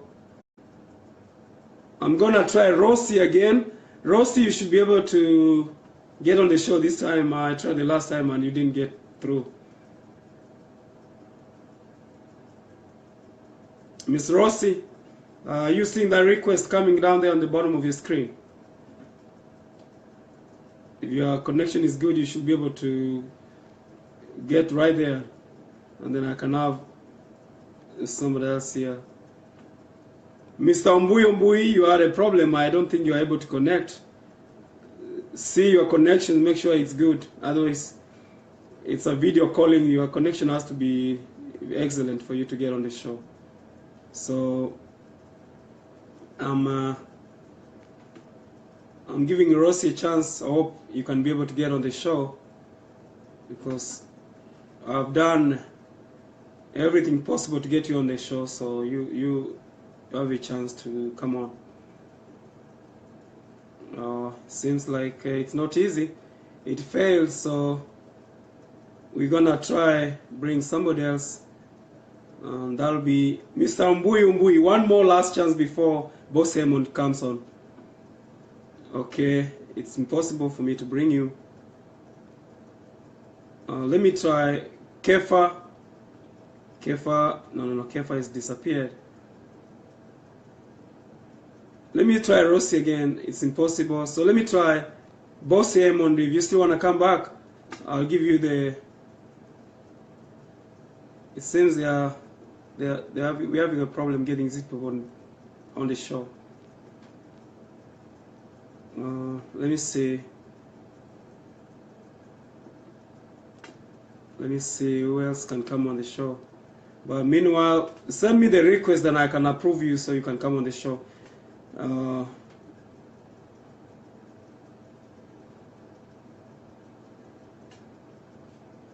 Okay. Seems the connection is not good on these two. Let me see who else want to join us, and we can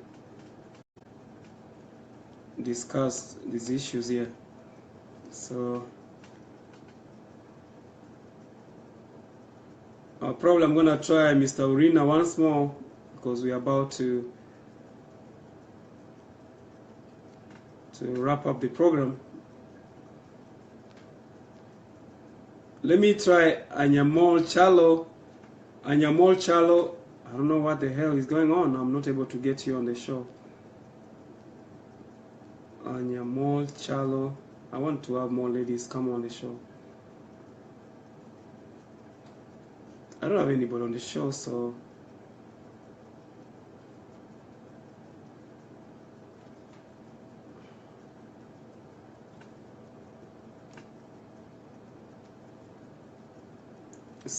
I'm gonna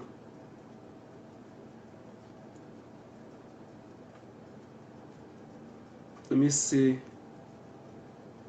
Please resend your request once more, and I can be able to get you on the show.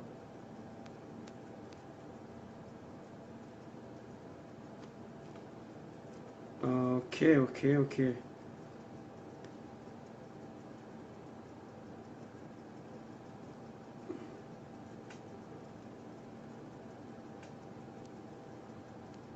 It's hard for me to get some people here, so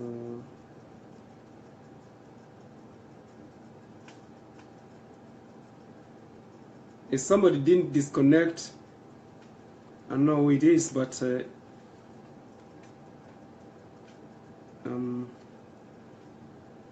okay.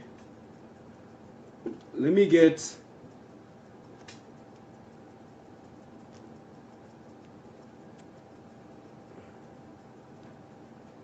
somebody. Miss Rossi, wherever you are, can you please disconnect? Yes, I can get.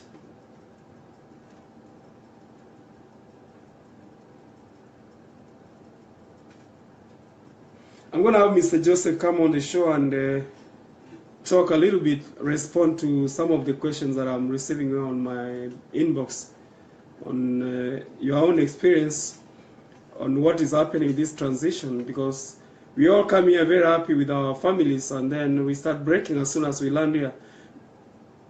Mr. Joseph, you should be seeing my request down there. Just hit the accept button and get on. Mr. Joseph Nyakundi.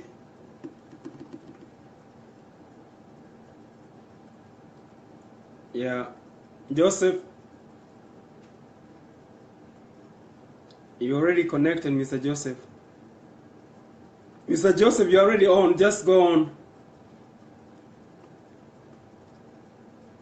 Oh, thank you, thank you. Umbui, I cancelled, the other guy was live. Okay, Mr. Umbui, you send your request again. I'll let you in. Yeah. Let me get Umbui. You should be connected this time. There's nobody. Mr. Umbui. Hello, how are you doing? I'm doing fine. I'm You're sorry, welcome to the show. you got me in the parking lot, so I could not drive. I wanted to watch your topic or your video, your show. Yeah. Go ahead. Yeah. So first, I would like to say thanks for this program. It is educating a lot of people on how to deal with challenges in marriage. I've been seeing some cases in the Western world whereby African couples have problems, challenges in their marriages. And it's so sad that some men ends up killing their wives. What I can say is that it's not easy in marriage. People have to reason together when there are challenges. People have to sometimes go silent when their tempers are high, so that when their tempers comes down, they can sit down and resolve their issues. But when it gets out of hand, it's better for somebody to walk away first, either their husband or their wife. I know we men, we are not proud of sharing our challenges in our marriages. That leads into depression on the side of men. And some men can't hold it. Some end up doing that. So I would like to advise husbands or men in relationships or marriages that it's good for you to at least even share with your close friend. Don't die in silence. Share with your friend. Go to counseling, seek advice.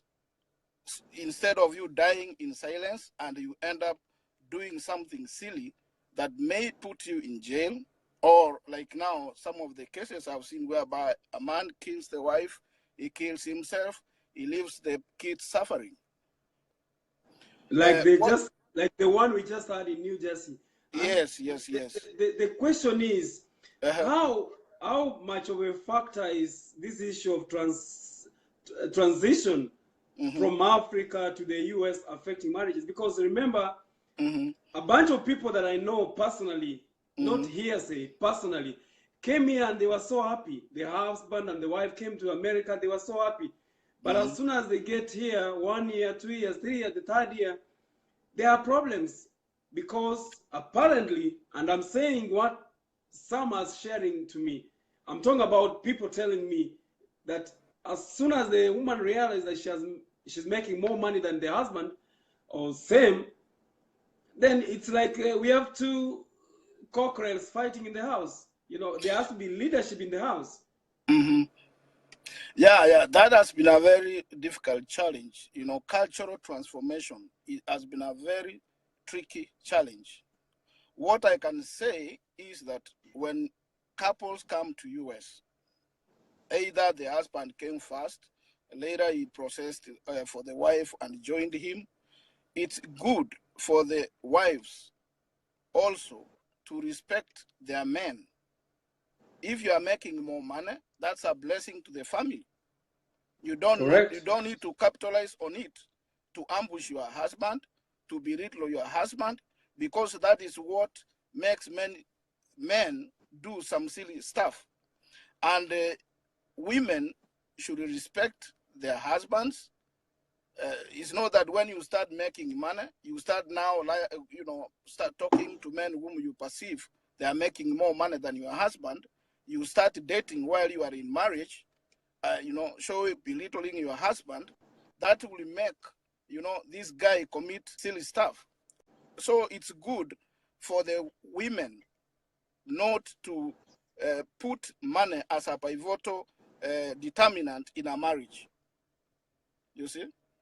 It's also good for their husbands to respect their wives.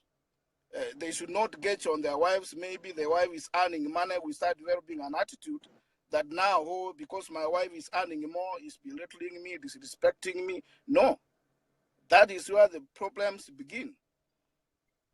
So we need to work as a team in a marriage for us to be successful.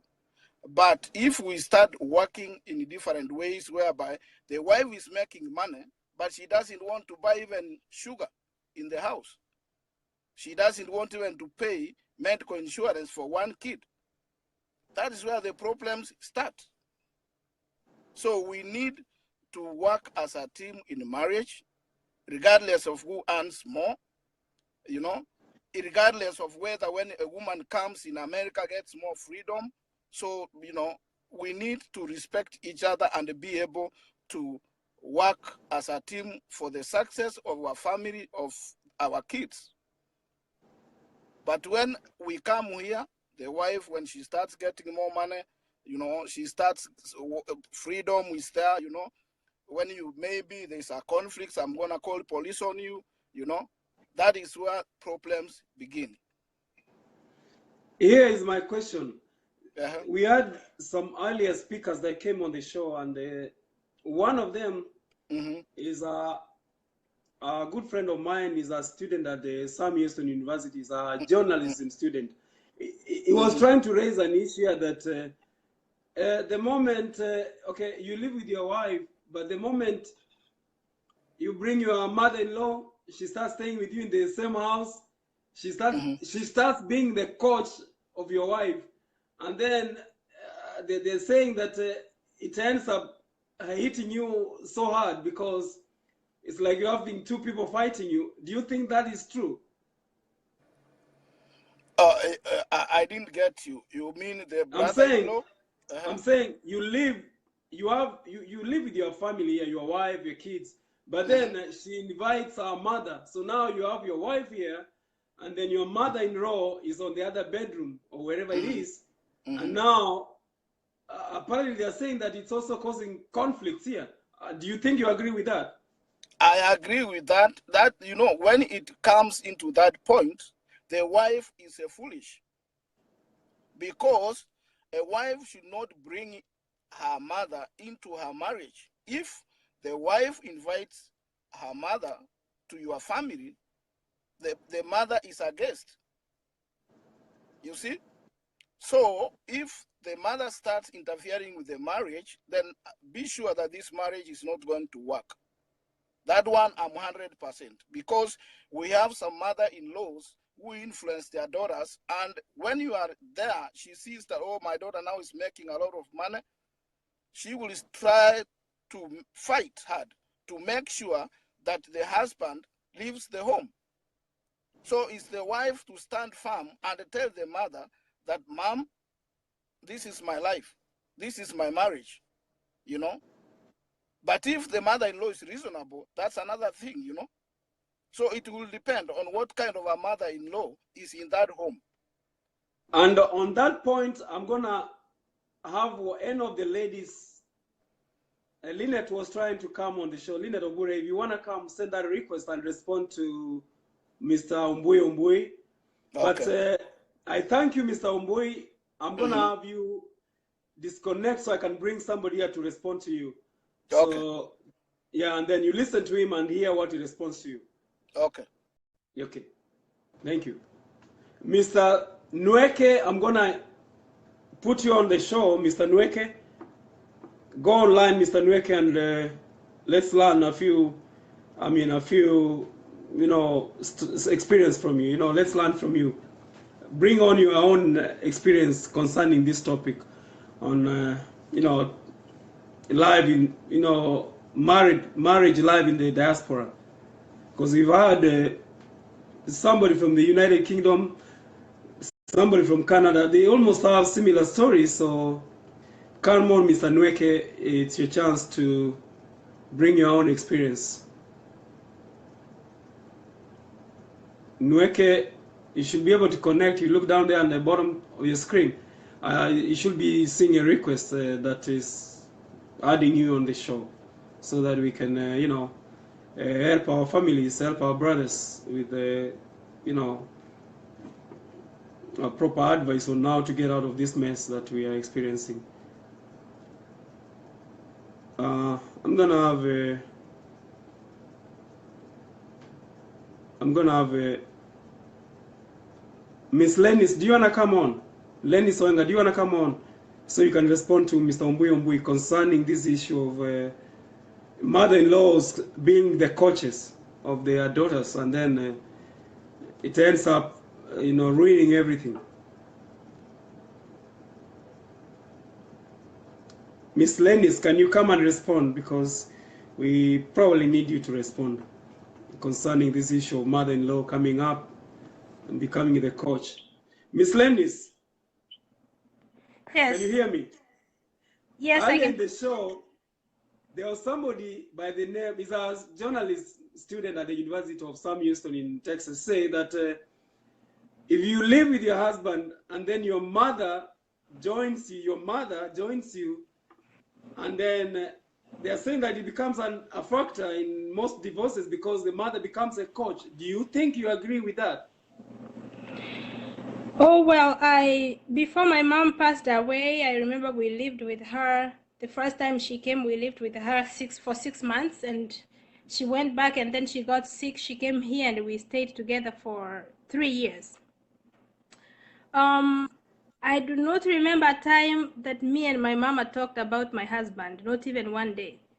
And I think I'm overprotective or something, but I don't think even my own mom, I can give an opportunity to talk to me about my husband. So we are supposed to protect our spouses from our family members, to be honest. If we do not do that, if we let them come in and start now talking with us about, you know, me and my siblings and my mom and my dad, we share blood. My husband is like, I'm with him because I love him. And so if I let my family get into my marriage, then we are going to team against him. And this is going to be so hard for him. So I feel like we should not let our mothers, if they come to our house, they should know that they are coming to our house. This is not their house. If she has things that she feels that they are not done well in my house, she can go to our house and do them well there. So unless my husband is so bad and my mother realizes that he's about to kill me, you know, then she can tell me, hey, I think you need to be careful here. But I don't think there's a point that my mom should come in to tell me about my husband or my sister, or there's no reason for me, even if I have a disagreement with my man, there's no reason for me to start calling my sisters or my brothers, telling them what happened. No, I think me and my husband, we can, after some time, if we have a disagreement, we can come back together and talk about it and solve it. But if I've already told my family about him, then they are going to have it, they're going to hate him in their mind, no matter how nice or no matter how we work it out and we start living peacefully, my family is still going to see him as a bad person, you know?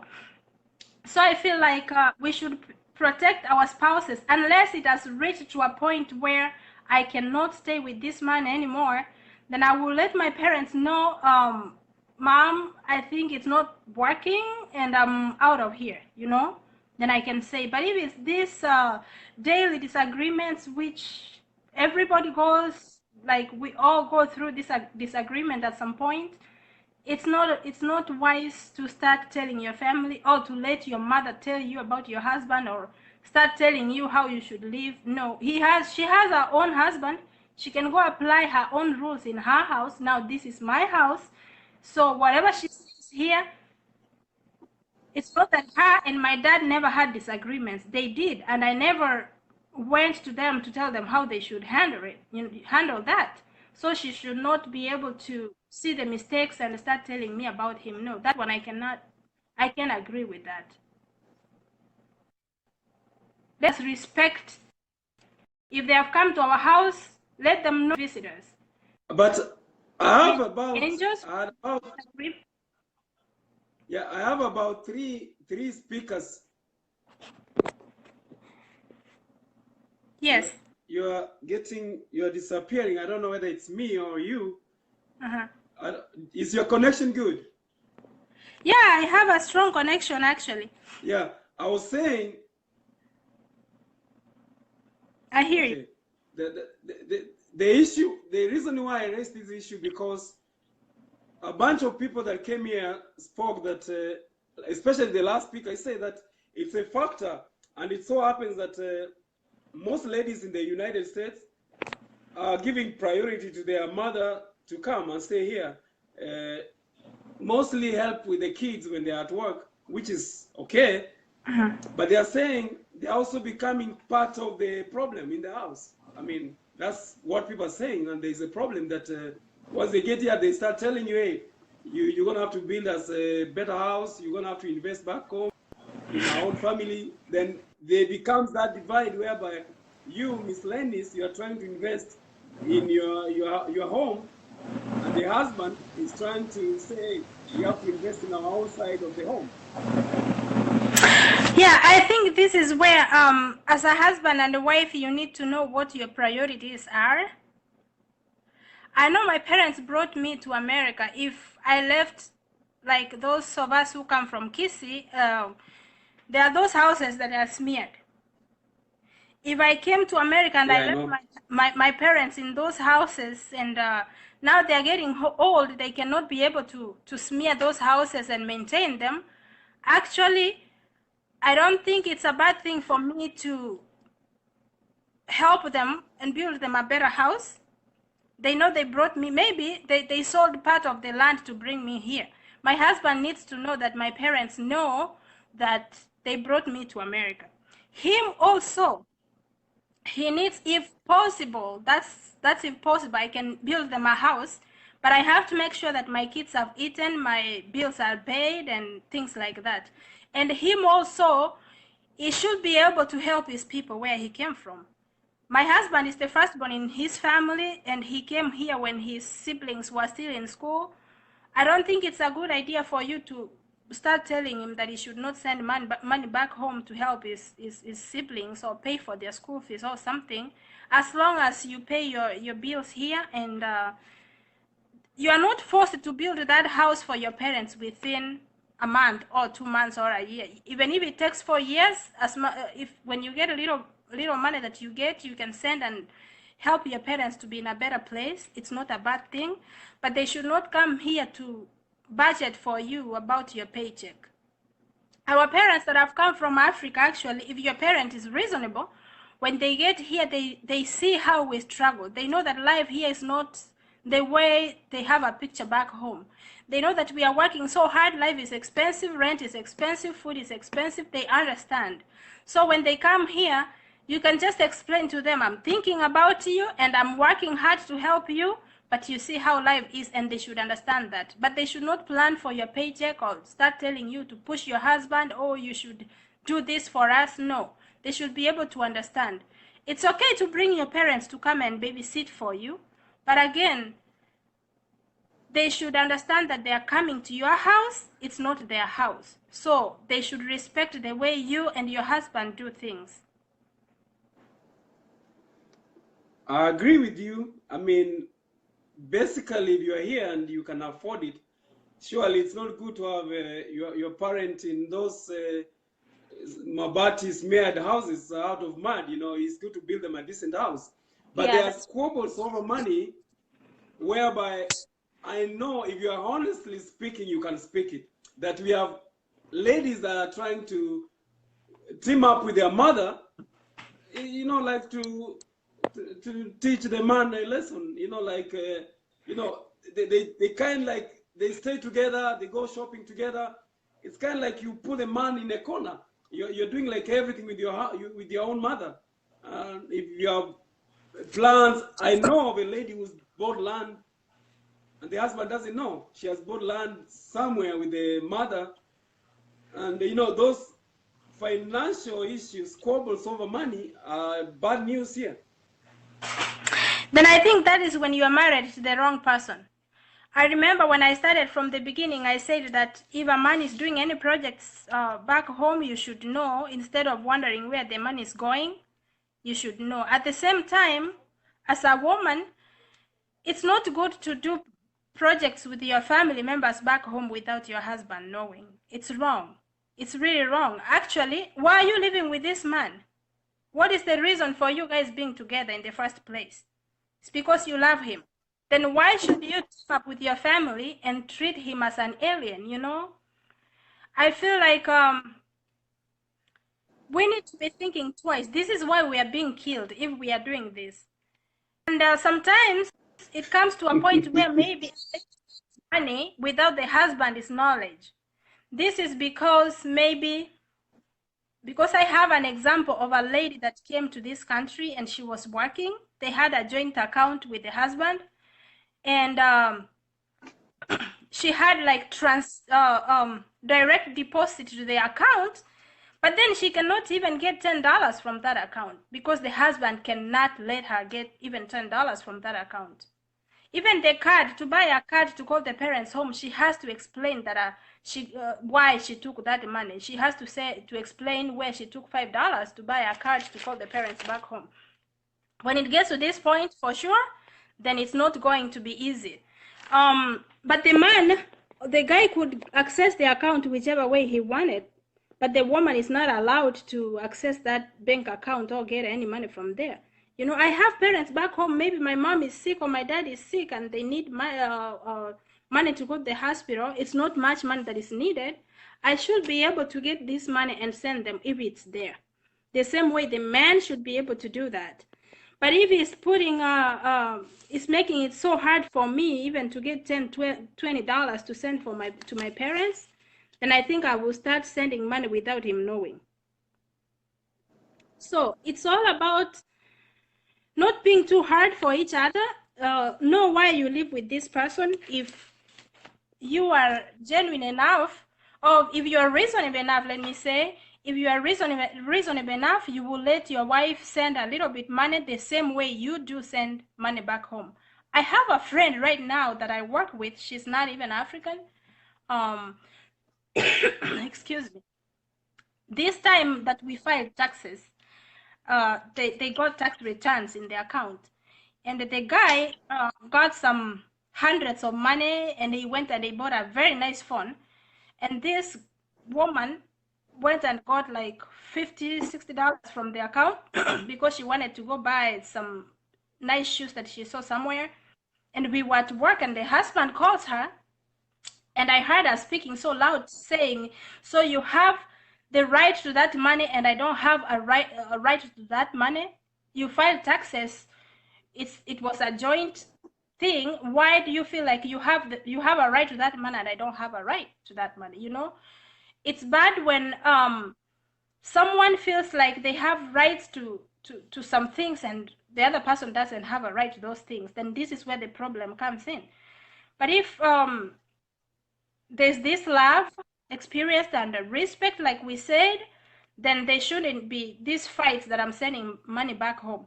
But if I'm doing projects with my mom without the knowledge of my husband, then I think it's time already. I quit this relationship, because I don't think I regard this man to be in my life. I do not respect him. I do not regard him. So there's no need for me to be with him.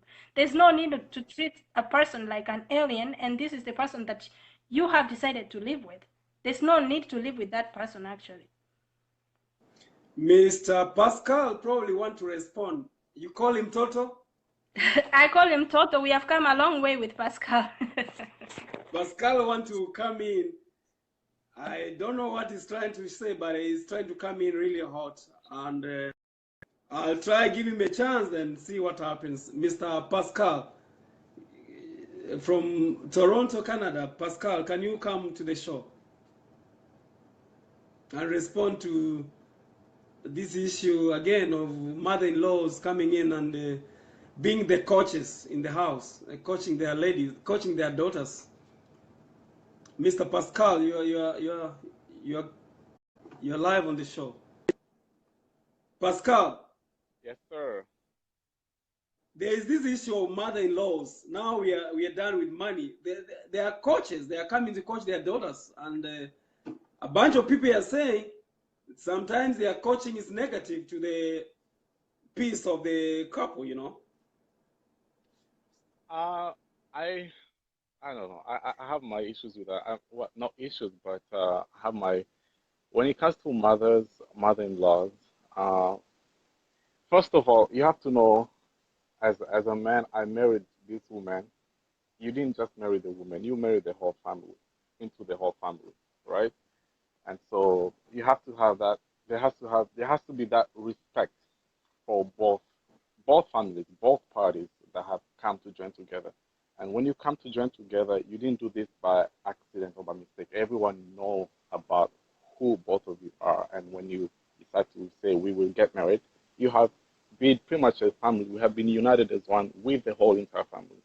So when it comes to a mother-in-law coming to live with you, or let's say the mother of your wife comes to live with you in the house, Lenny made perfect points. I don't even have to repeat all of them, but it makes sense that they need to respect your house. This is your kingdom kind of thing. This is your kingdom place where God has put you together. Say, now you run this house. This is your house where you rule, because when you lived with them, when you lived with your parents, you didn't run their house. They run their house. So I have to run my house now. Give me the chance. Give me the opportunity to see how I can run this house.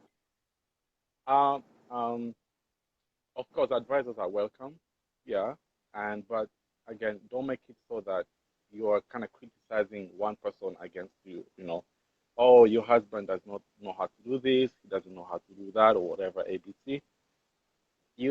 The mother is not there to come and criticize how the family is run. And if she has issues with that, she needs to make sure that she communicates with both of you.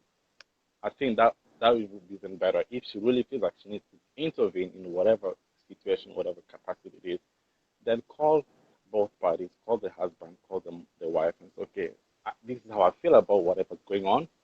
How can we solve this? It's all about communication.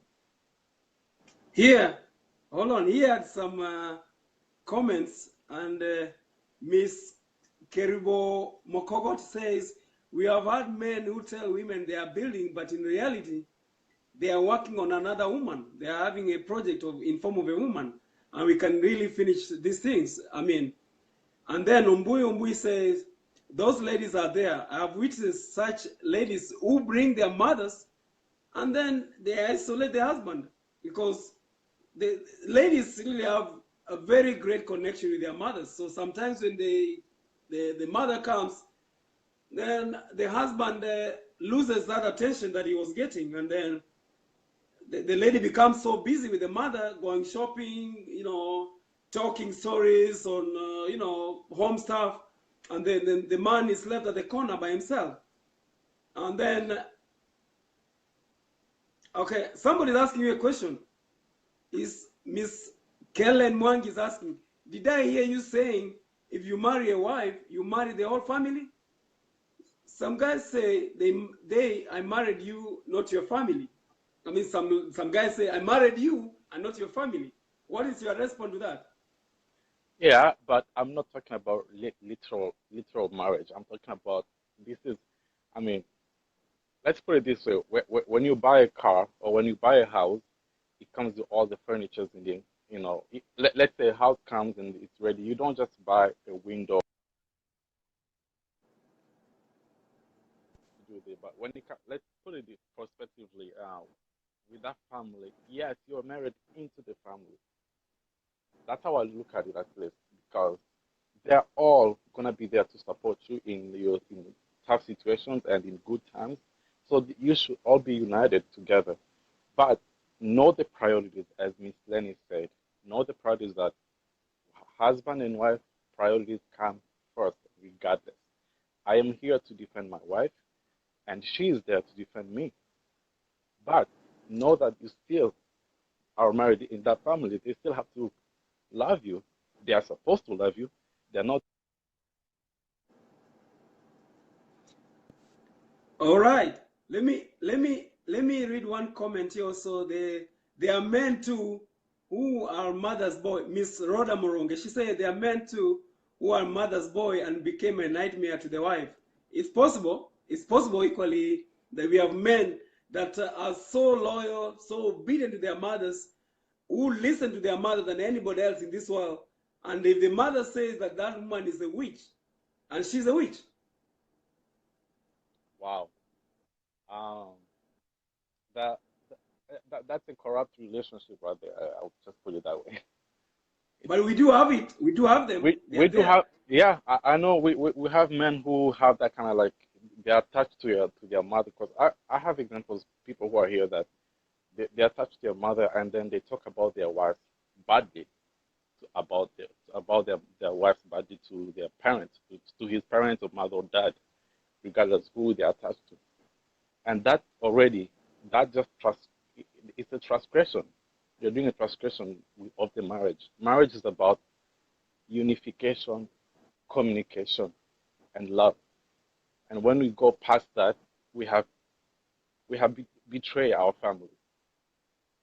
Correct, correct. And at that point, I'm gonna ask Mr. Joseph Nyakundi to come on the show. Mr. Joseph, send me that request.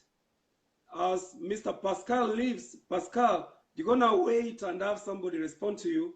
So just duck off for a minute, and I'll get somebody that is already ringing so hard to respond, and then we'll have. They are saying Toto should come back.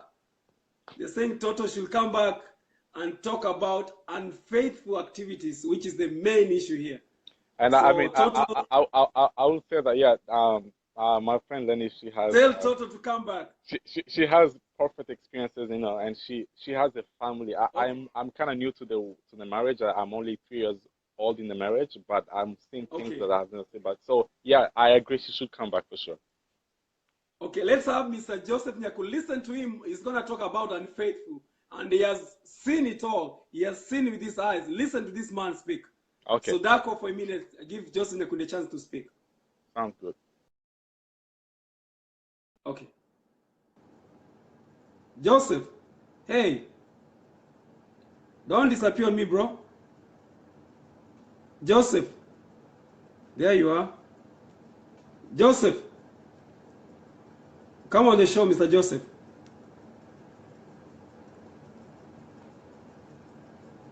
I'm gonna introduce Joseph here. I don't know why, but Joseph need to come here. Joseph Nyakundi, can you send me that request once more? Okay. Okay, I'm gonna have somebody here, Daniela Paul, to come on the show. Daniela Paul, can you see my request? Can you see my approval there? Daniela, as I wait for Joseph, I'll be glad if you come. Daniela, okay, let me have Joseph then. Joseph, you should connect.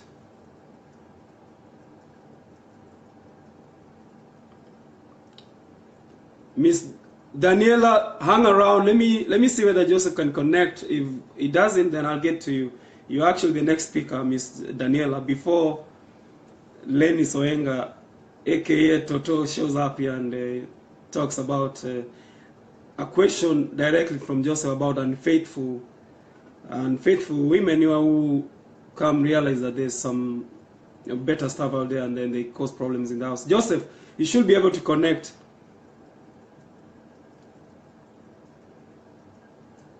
Joseph, do you see my request down there on the bottom side of your screen? As I wait for Joseph, I'm gonna read a few comments while I wait for Joseph to come on the show.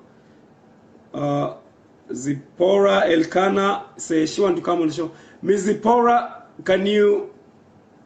I'm gonna try bring you on. Miss Zipporah, I'm gonna bring you on because Joseph couldn't connect. Miss Zipporah Elkana, can you come on the show? Because I already connected to you there, so you should see that request on the bottom side of your screen. Zipporah, do you see that request?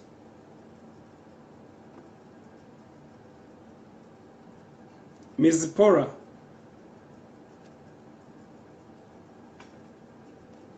She'll take a few minutes, but if you look at the bottom side of your screen, you will see my request.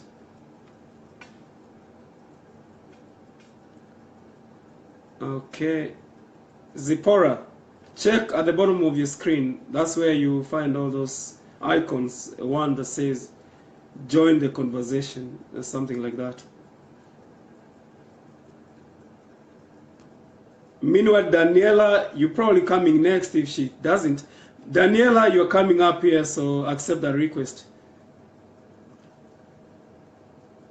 Meanwhile, Ms. Zipporah, send me a request. Probably it may work if you send me a request. Daniela, do you see that request coming?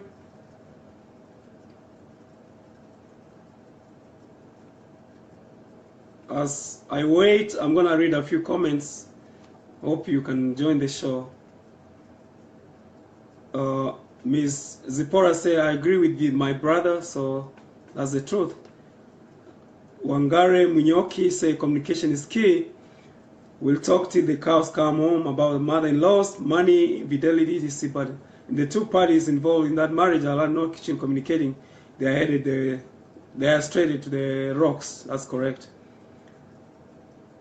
And she said, Miss Pora says, I totally agree with the man. Okay, I'm having a problem with the connection, so let me see. Zipporah, can you see my request? I've already approved you. Zipporah, you should be able to join me now. If your connection is good, you should be able to join me.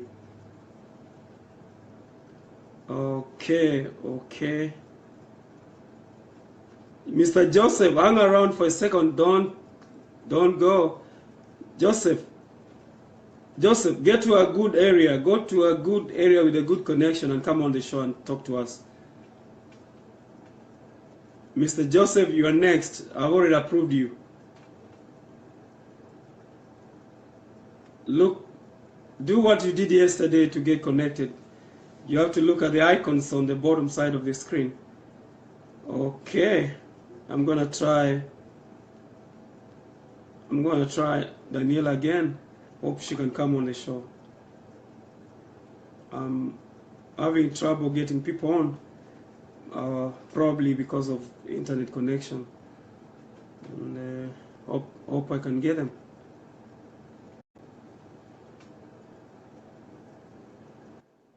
Okay, Daniela, you are live on the show and you're being watched by thousands of viewers across the globe.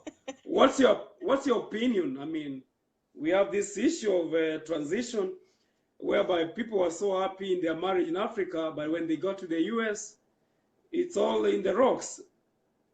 but you have to take your traditions and you have to have that agreement before you actually travel. You can't come to America and expect a person in America to not accept the American traditions or try to incorporate them in their marriage. So many people get it confused. It's America. You have to know that there's freedoms here. And if people were not happy where they were, and you can't expect them not to try and find some happiness in new traditions. Here is a question again that we were discussing with the last three speakers. They are saying that in these marriages equally, when you bring in your mother to live with you in the house, she becomes a factor that she starts coaching you, advising you on all kinds of stuff in the house, and it's causing problems. Do you agree with that? Not at all. The parents should not have any involvement as far as the relationship goes, except for maybe counseling both of them. It should not be a one-sided conversation of parents.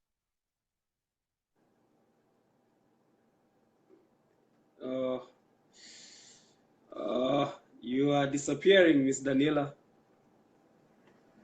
I know. I know. Yeah, try to get it right. I'm here working, so yeah. Yeah, So no, yeah, I no, I understand. don't agree with parents have wisdom, and I understand if both of the married people want to go to their parents for wisdom, but it should be a discussion between married people because they are married to each other. When mom and dad are gone, they're still going to be married. So it can't be something where, well, my mom says this should go on in our marriage. It should never be like that.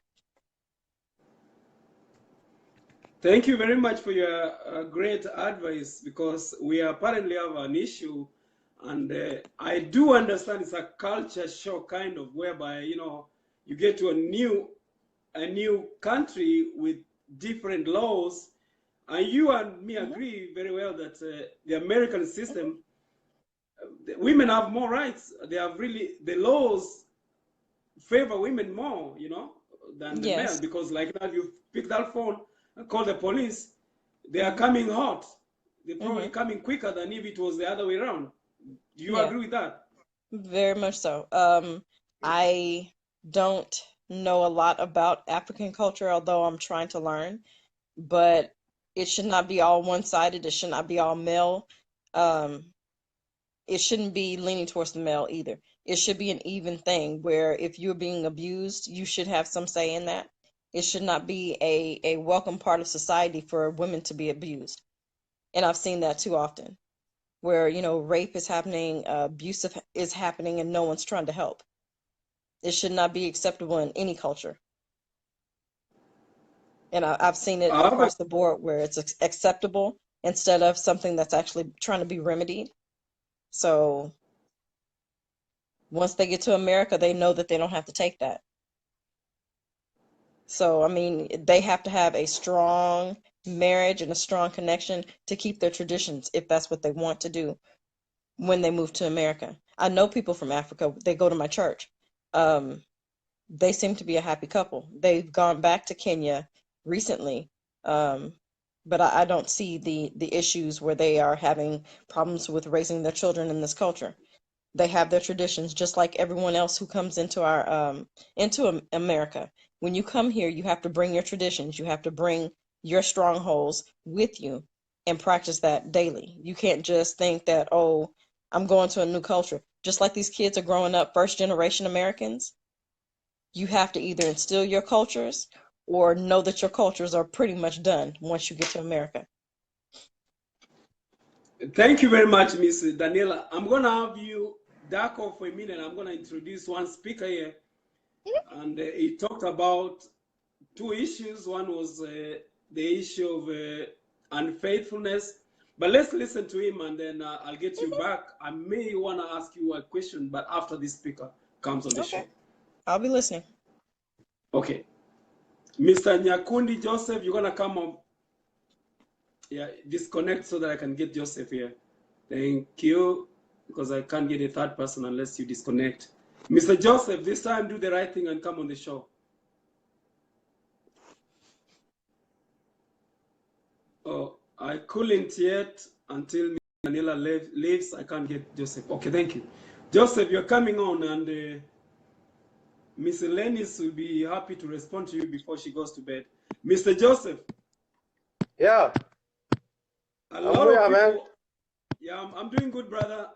A lot of people are saying that I'm making up stories, and we are talking about your own experience. I told them this unfaithfulness issue whereby women are trying new experience, trying new stuff. It's not good, and you saw it with your own eyes. Can you explain what you saw? Are you seeing me? Yes. Are you seeing me, bro? Yeah, you are seeing, and we are asking you. People are saying, "Oh, we are just going to the party. We are just going to have good time." But what you saw was having more than good time. Can you explain to us? Can you tell them? There is a speaker. There's a speaker whom I listen. There's a speaker whom I listen on my way to work, who said that married women, they are no longer supposed to go out to have fun. The fun is for ladies and young men. As I told you earlier yesterday, I saw wonderful things in my life. I've never seen that. Since now I'm 50 years old, I've never seen that since I was born. Here is a case, let me repeat today. Here is a case, a friend called friends to go for baby shower. They call it the baby shower here. I don't know. Yes. But yeah, it's a baby shower. Yeah, here we have different kinds of people from Africa, from all Africa, West Africa, East Africa, Central Africa, East Africa. We friends came. So we were invited, we went there, we had drinks. People drank there, and people get drunk. You see, in that scenario, people are dancing, and we are trying to know each other because new people meet in that kind of scenario. Lady dancing here, doing all sorts of things. So it reaches like 12 a.m. And I felt that I have to go to the bathroom. On my way to the bathroom, there's a bedroom. There's a bedroom next to the bathroom? Yes, sir. This is what I said yesterday, and this is what I saw myself. I was not told. So I hear people like they're crying inside. Funny sounds. So what funny sound do you mean? Crying? So like fighting? Yeah, you know, it become unusual for me to hear that kind of sound. You know, people are shouting, oh, like those things. So I tried to know let me take interest and know what's happening here. So when I tried to open the door, because I opened the door anyway, and this man is telling me, "Oh, close the door, man! Close the door, man!" Ooh, so who in is that saying room, close the door? Another man, a man who was next to the door, and this is two men in the same room on the floor with two ladies. Now, let me ask you, Mr. Joseph, 1 second. Let me ask you. Yes, sir. The man who's telling you, close the door, man, close the door, man. What was he part of the act of doing something on the floor? Yes, he was on top of a lady. He was top of a lady? Yes. Okay. When I came, now I took even one of my friends, and we took interest to know what exactly is happening.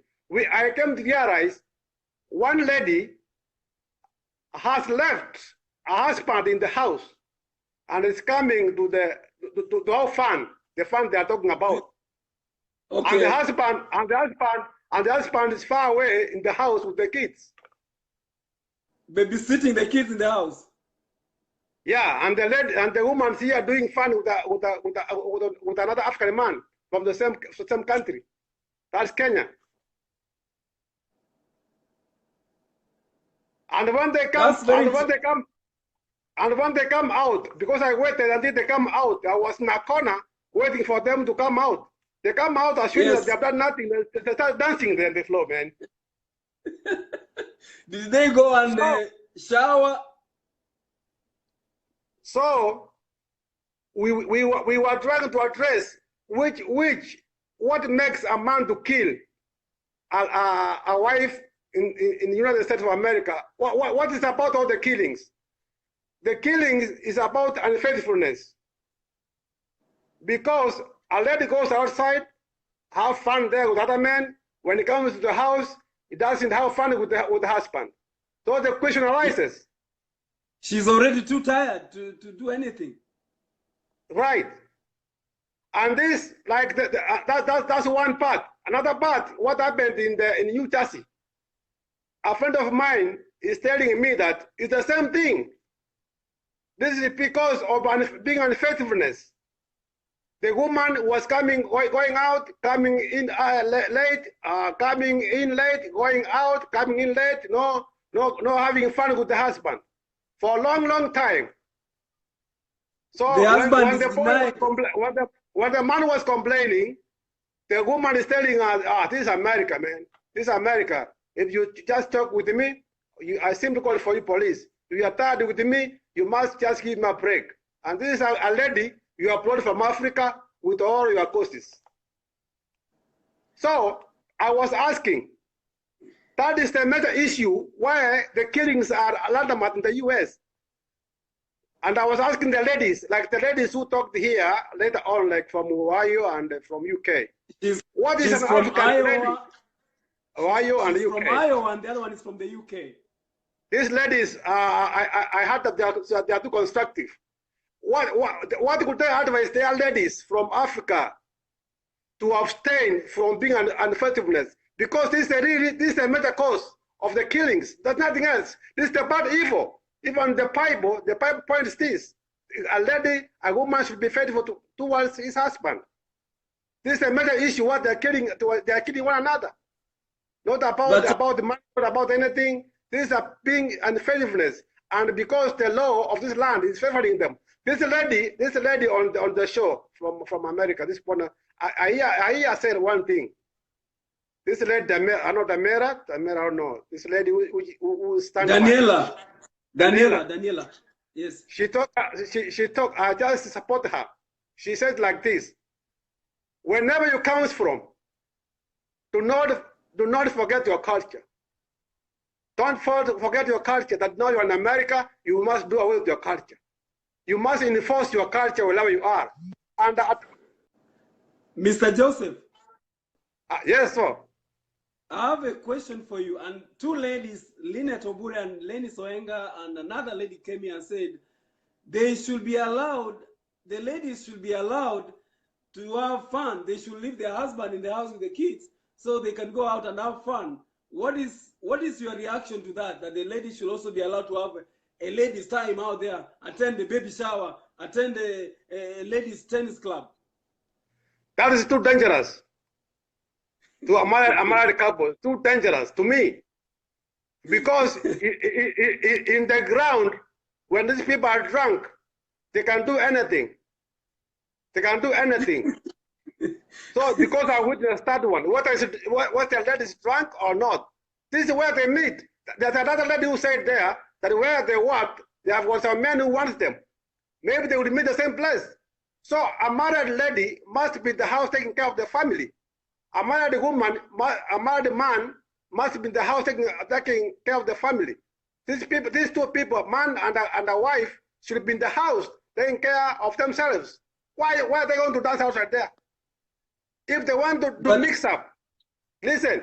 If they want to mix up, they must go to feast their friends in their houses. If I have a friend in Dallas, I must leave Houston to want to feast my friend in Dallas and to have fun with that family. Because now these are couples. I cannot go and have fun with ladies who are singles. I cannot do that. Because me and my man are a family. These are a lot of our family. How can you go and have fun with young men in the single room dancing here and doing all sort of things? But you will be attempted. Mr. Joseph, yes, sir. The case you saw of two men, that was like a wrestling match of two ladies and two men. Were the two ladies married and the boys were not married? Is that what he's trying to tell us? The boy, these boys, I don't know their history, whether they are married or not. I don't know their foundation. I don't know, but I know the ladies. One lady is married. One lady is married. Even he came. She's a nurse.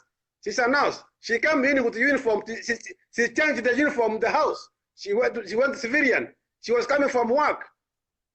You see, she was from now she's doing an faithful thing here, and act here. And the husband, what made me feel the pain in the neck is that the husband is sleeping in the house with the children, and this lady is the floor here, just in the floor, not even on bed, in the floor, lying there. Okay, Mr. Joseph, don't go. I want to bring one lady here to respond to you, Miss. Who do you want to respond, Miss Lenny Soenga? There's a question. I want to put these ladies. I want these ladies to tell us to tell us what the African ladies from Africa to abstain being unfaithfulness. That's one. Two, married couples are not supposed to go to baby showers unless they go both of them. Okay. Thank you, sir. Okay, disconnect. Let me have them respond to you. All right. And, okay. I'm gonna have Mr. Ombui. Hold on. Let me have a lady. I'm gonna have Lynette Obure and Lennis. I'm gonna have Lynette Obure because I've cut our shows for so much. Lynette, you're gonna come in shortly. Then Lennis will wrap it up. So Lynette, you're gonna come. Then Lennis will wrap it up. So Lynette, can you respond to Joseph? I cannot even believe that. What? I mean, Joseph is not a kid. Oh He's not my a young God. man. I don't know. He saw it with his own eyes. Whatever he is, please, that mentality. Who tells you that I'm going out to what? To drink? Who tells No. you Miss going Lynette, out to hold baby on. showers? I have Hold to. on. Lynette, hold on. He's talking of a case that he saw with his own eyes. He was told, close the door, man. That's what I'm saying. It's generalizing. This is individual cases. But me going out to have a good time with other ladies does not mean I'm going out there to sleep with men. And me being married does not mean I cannot have my girlfriends over. Me being married with children, I cannot have my space for an hour or two to just go out there and release my stress, go out there to the movies and just watch a movie, go out there and go dance and come back home. No, that's a mentality that I cannot even support. Of course, there are ladies who overdo it and do, things that are not right. But if you trust me as my husband, and I'm telling you, I'm going to the movies with my Lennis, okay? We did that with Lennis all the time. Does not mean we are going there to look for men. So, hey, listen. Trust us. The guy who just went, who just talked, I think he needs to really go look at the video and just look at what he's saying. And the control that I've seen, no. This is the second time he's bringing on the same story. Yesterday he spoke and he said exactly what you said today. But earlier in the show, so one of the speakers came on. Fred, you want to tell me I have to be everywhere my husband is? So he's supposed to stay home too? No, I don't say that. No. Because you guys we're just saying, responding. No, you guys are saying that women are supposed to be in the house 24/7, taking care of the kids. Okay? So you want to tell me my husband can go out there with his friends to have a good time, to watch to watch some soccer or go watch football? Is that what you guys are trying to say? No. Lynette, I'm telling you, you are responding to Mr. Joseph. You are not responding to me. You are responding to what he saw. Just address what he says, because He's saying that this lady came, left the husband sleeping with the kids, and then she got drunk. They went to one of the bedrooms to play some wrestling, and it was a gang, 2 men here and 2 ladies, and they were on the. He's saying they were not even on the bed; they were on the floor. That's what he says. But at the same time, you guys are talking about the couple that passed away, okay? And I really don't see why you guys need to bring that up, because you don't have the fact. I don't think any one of us has the fact what happened. I don't think it's just hearing. I hear this, I hear that. No. And then you take that example and place it on every couple around. You know? No, that's not right. And Mr. Ombui, I'm not taking it personal. I'm just standing here for the ladies. What I'm hearing people say is it's just nerve-wracking. What I'm asking.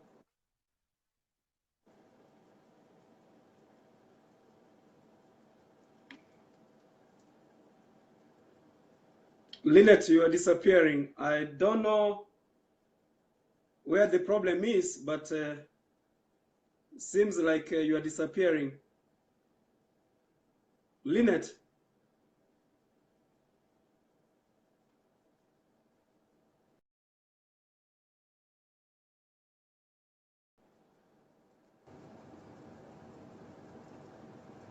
Okay, Miss Lynette disappeared.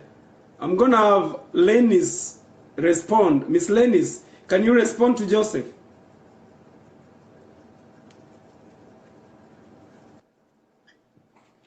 Lennis, you listen to Joseph. Okay.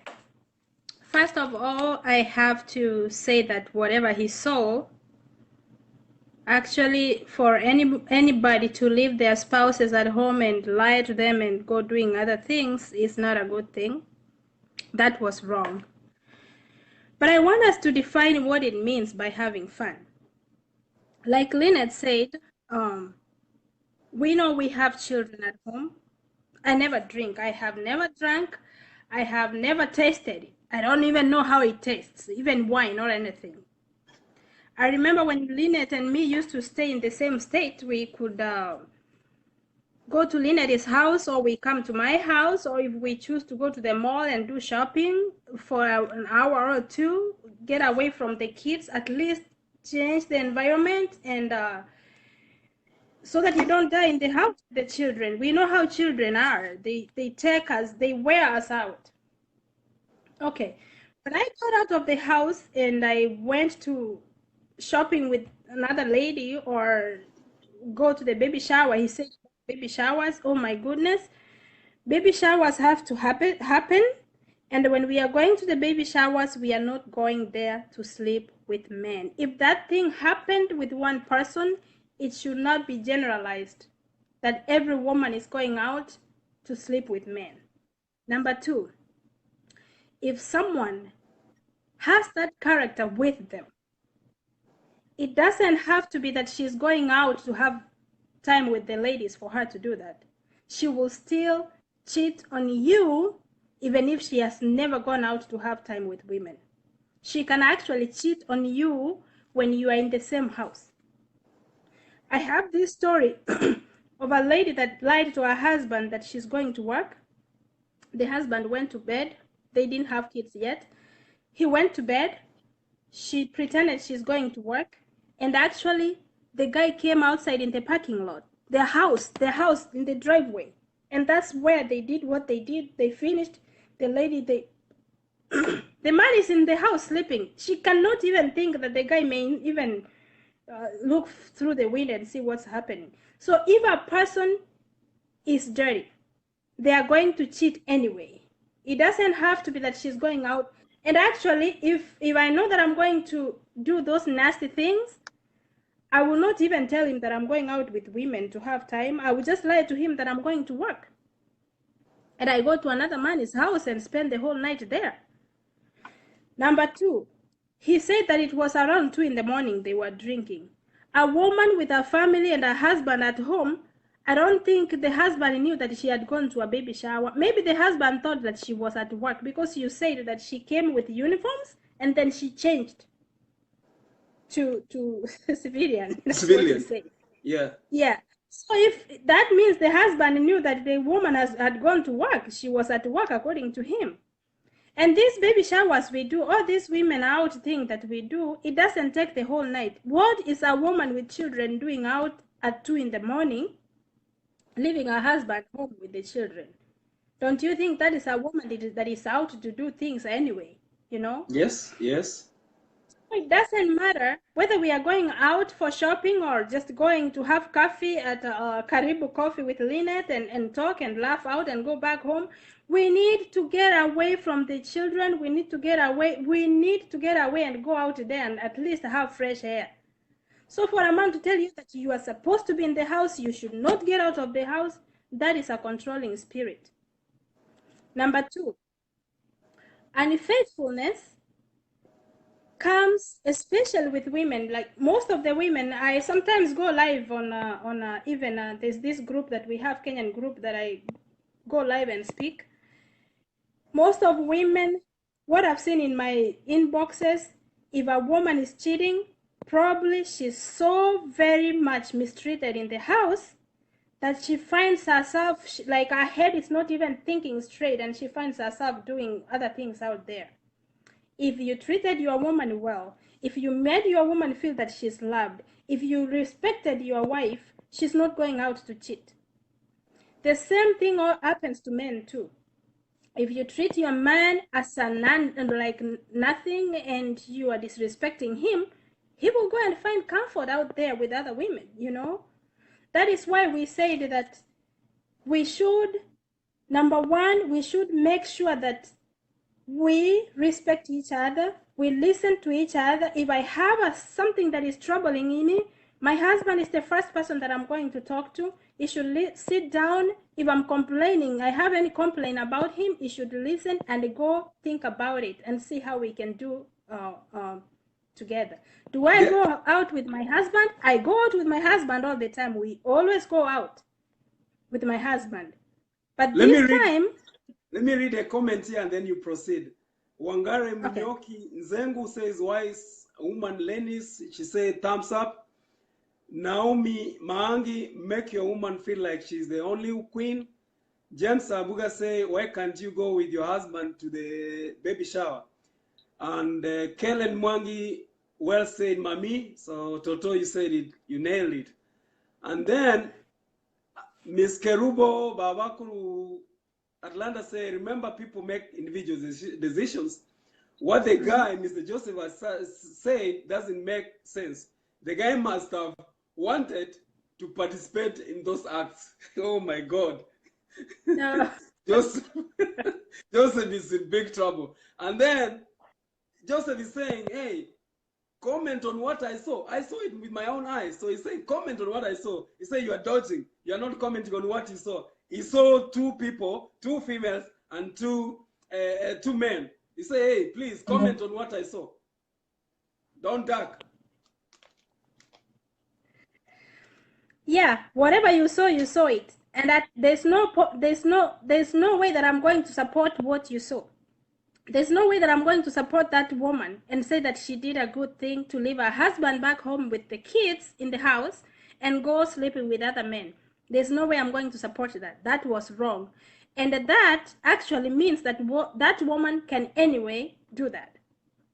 It's not because she has been given time to go out with other women that she did that. And if I'm going out with other ladies, there's no men there. It's me and Lynette and Grace and Jackie that we are sitting down here, maybe having a cup of coffee or going shopping. We don't have men there, and it doesn't take long. Why should it take until 2 in the morning? If I go out and stay until 2 in the morning, then you should question me where I'm coming from. Seriously. Or if you go out the same way, if my husband leaves home and go 2 in the morning until 2 in the morning and he really doesn't have an explanation where he's coming from, that's not good. It's good for you two to understand each other. And if my husband tells me that he's going out to watch football with his men, I should not at any point say no to him. I cannot say no to him. Let him have his time with other men. And so if I'm saying that I'm going shopping or I'm going with my girls out to maybe have a cup of coffee, I don't think he should be able to worry about that. If I want to cheat on him, I would cheat on him without going out with women. Okay, here, I'm going to run out of time. It seems I have a minute to end the show. I wish I could continue, but I also have to go to bed. And I have a comment from Zipporah Elkana. She says, most men have failed to satisfy their wives. They drink too much. No libido. You're going to see that comment. And I say thank you, Miss Lennis. We're going to meet tomorrow or another day and hold another show. And I appreciate all my viewers. And let's go to bed. Thank you very much. You've been wonderful, Toto. Hope to see you again. Sure. Thank you. You're welcome.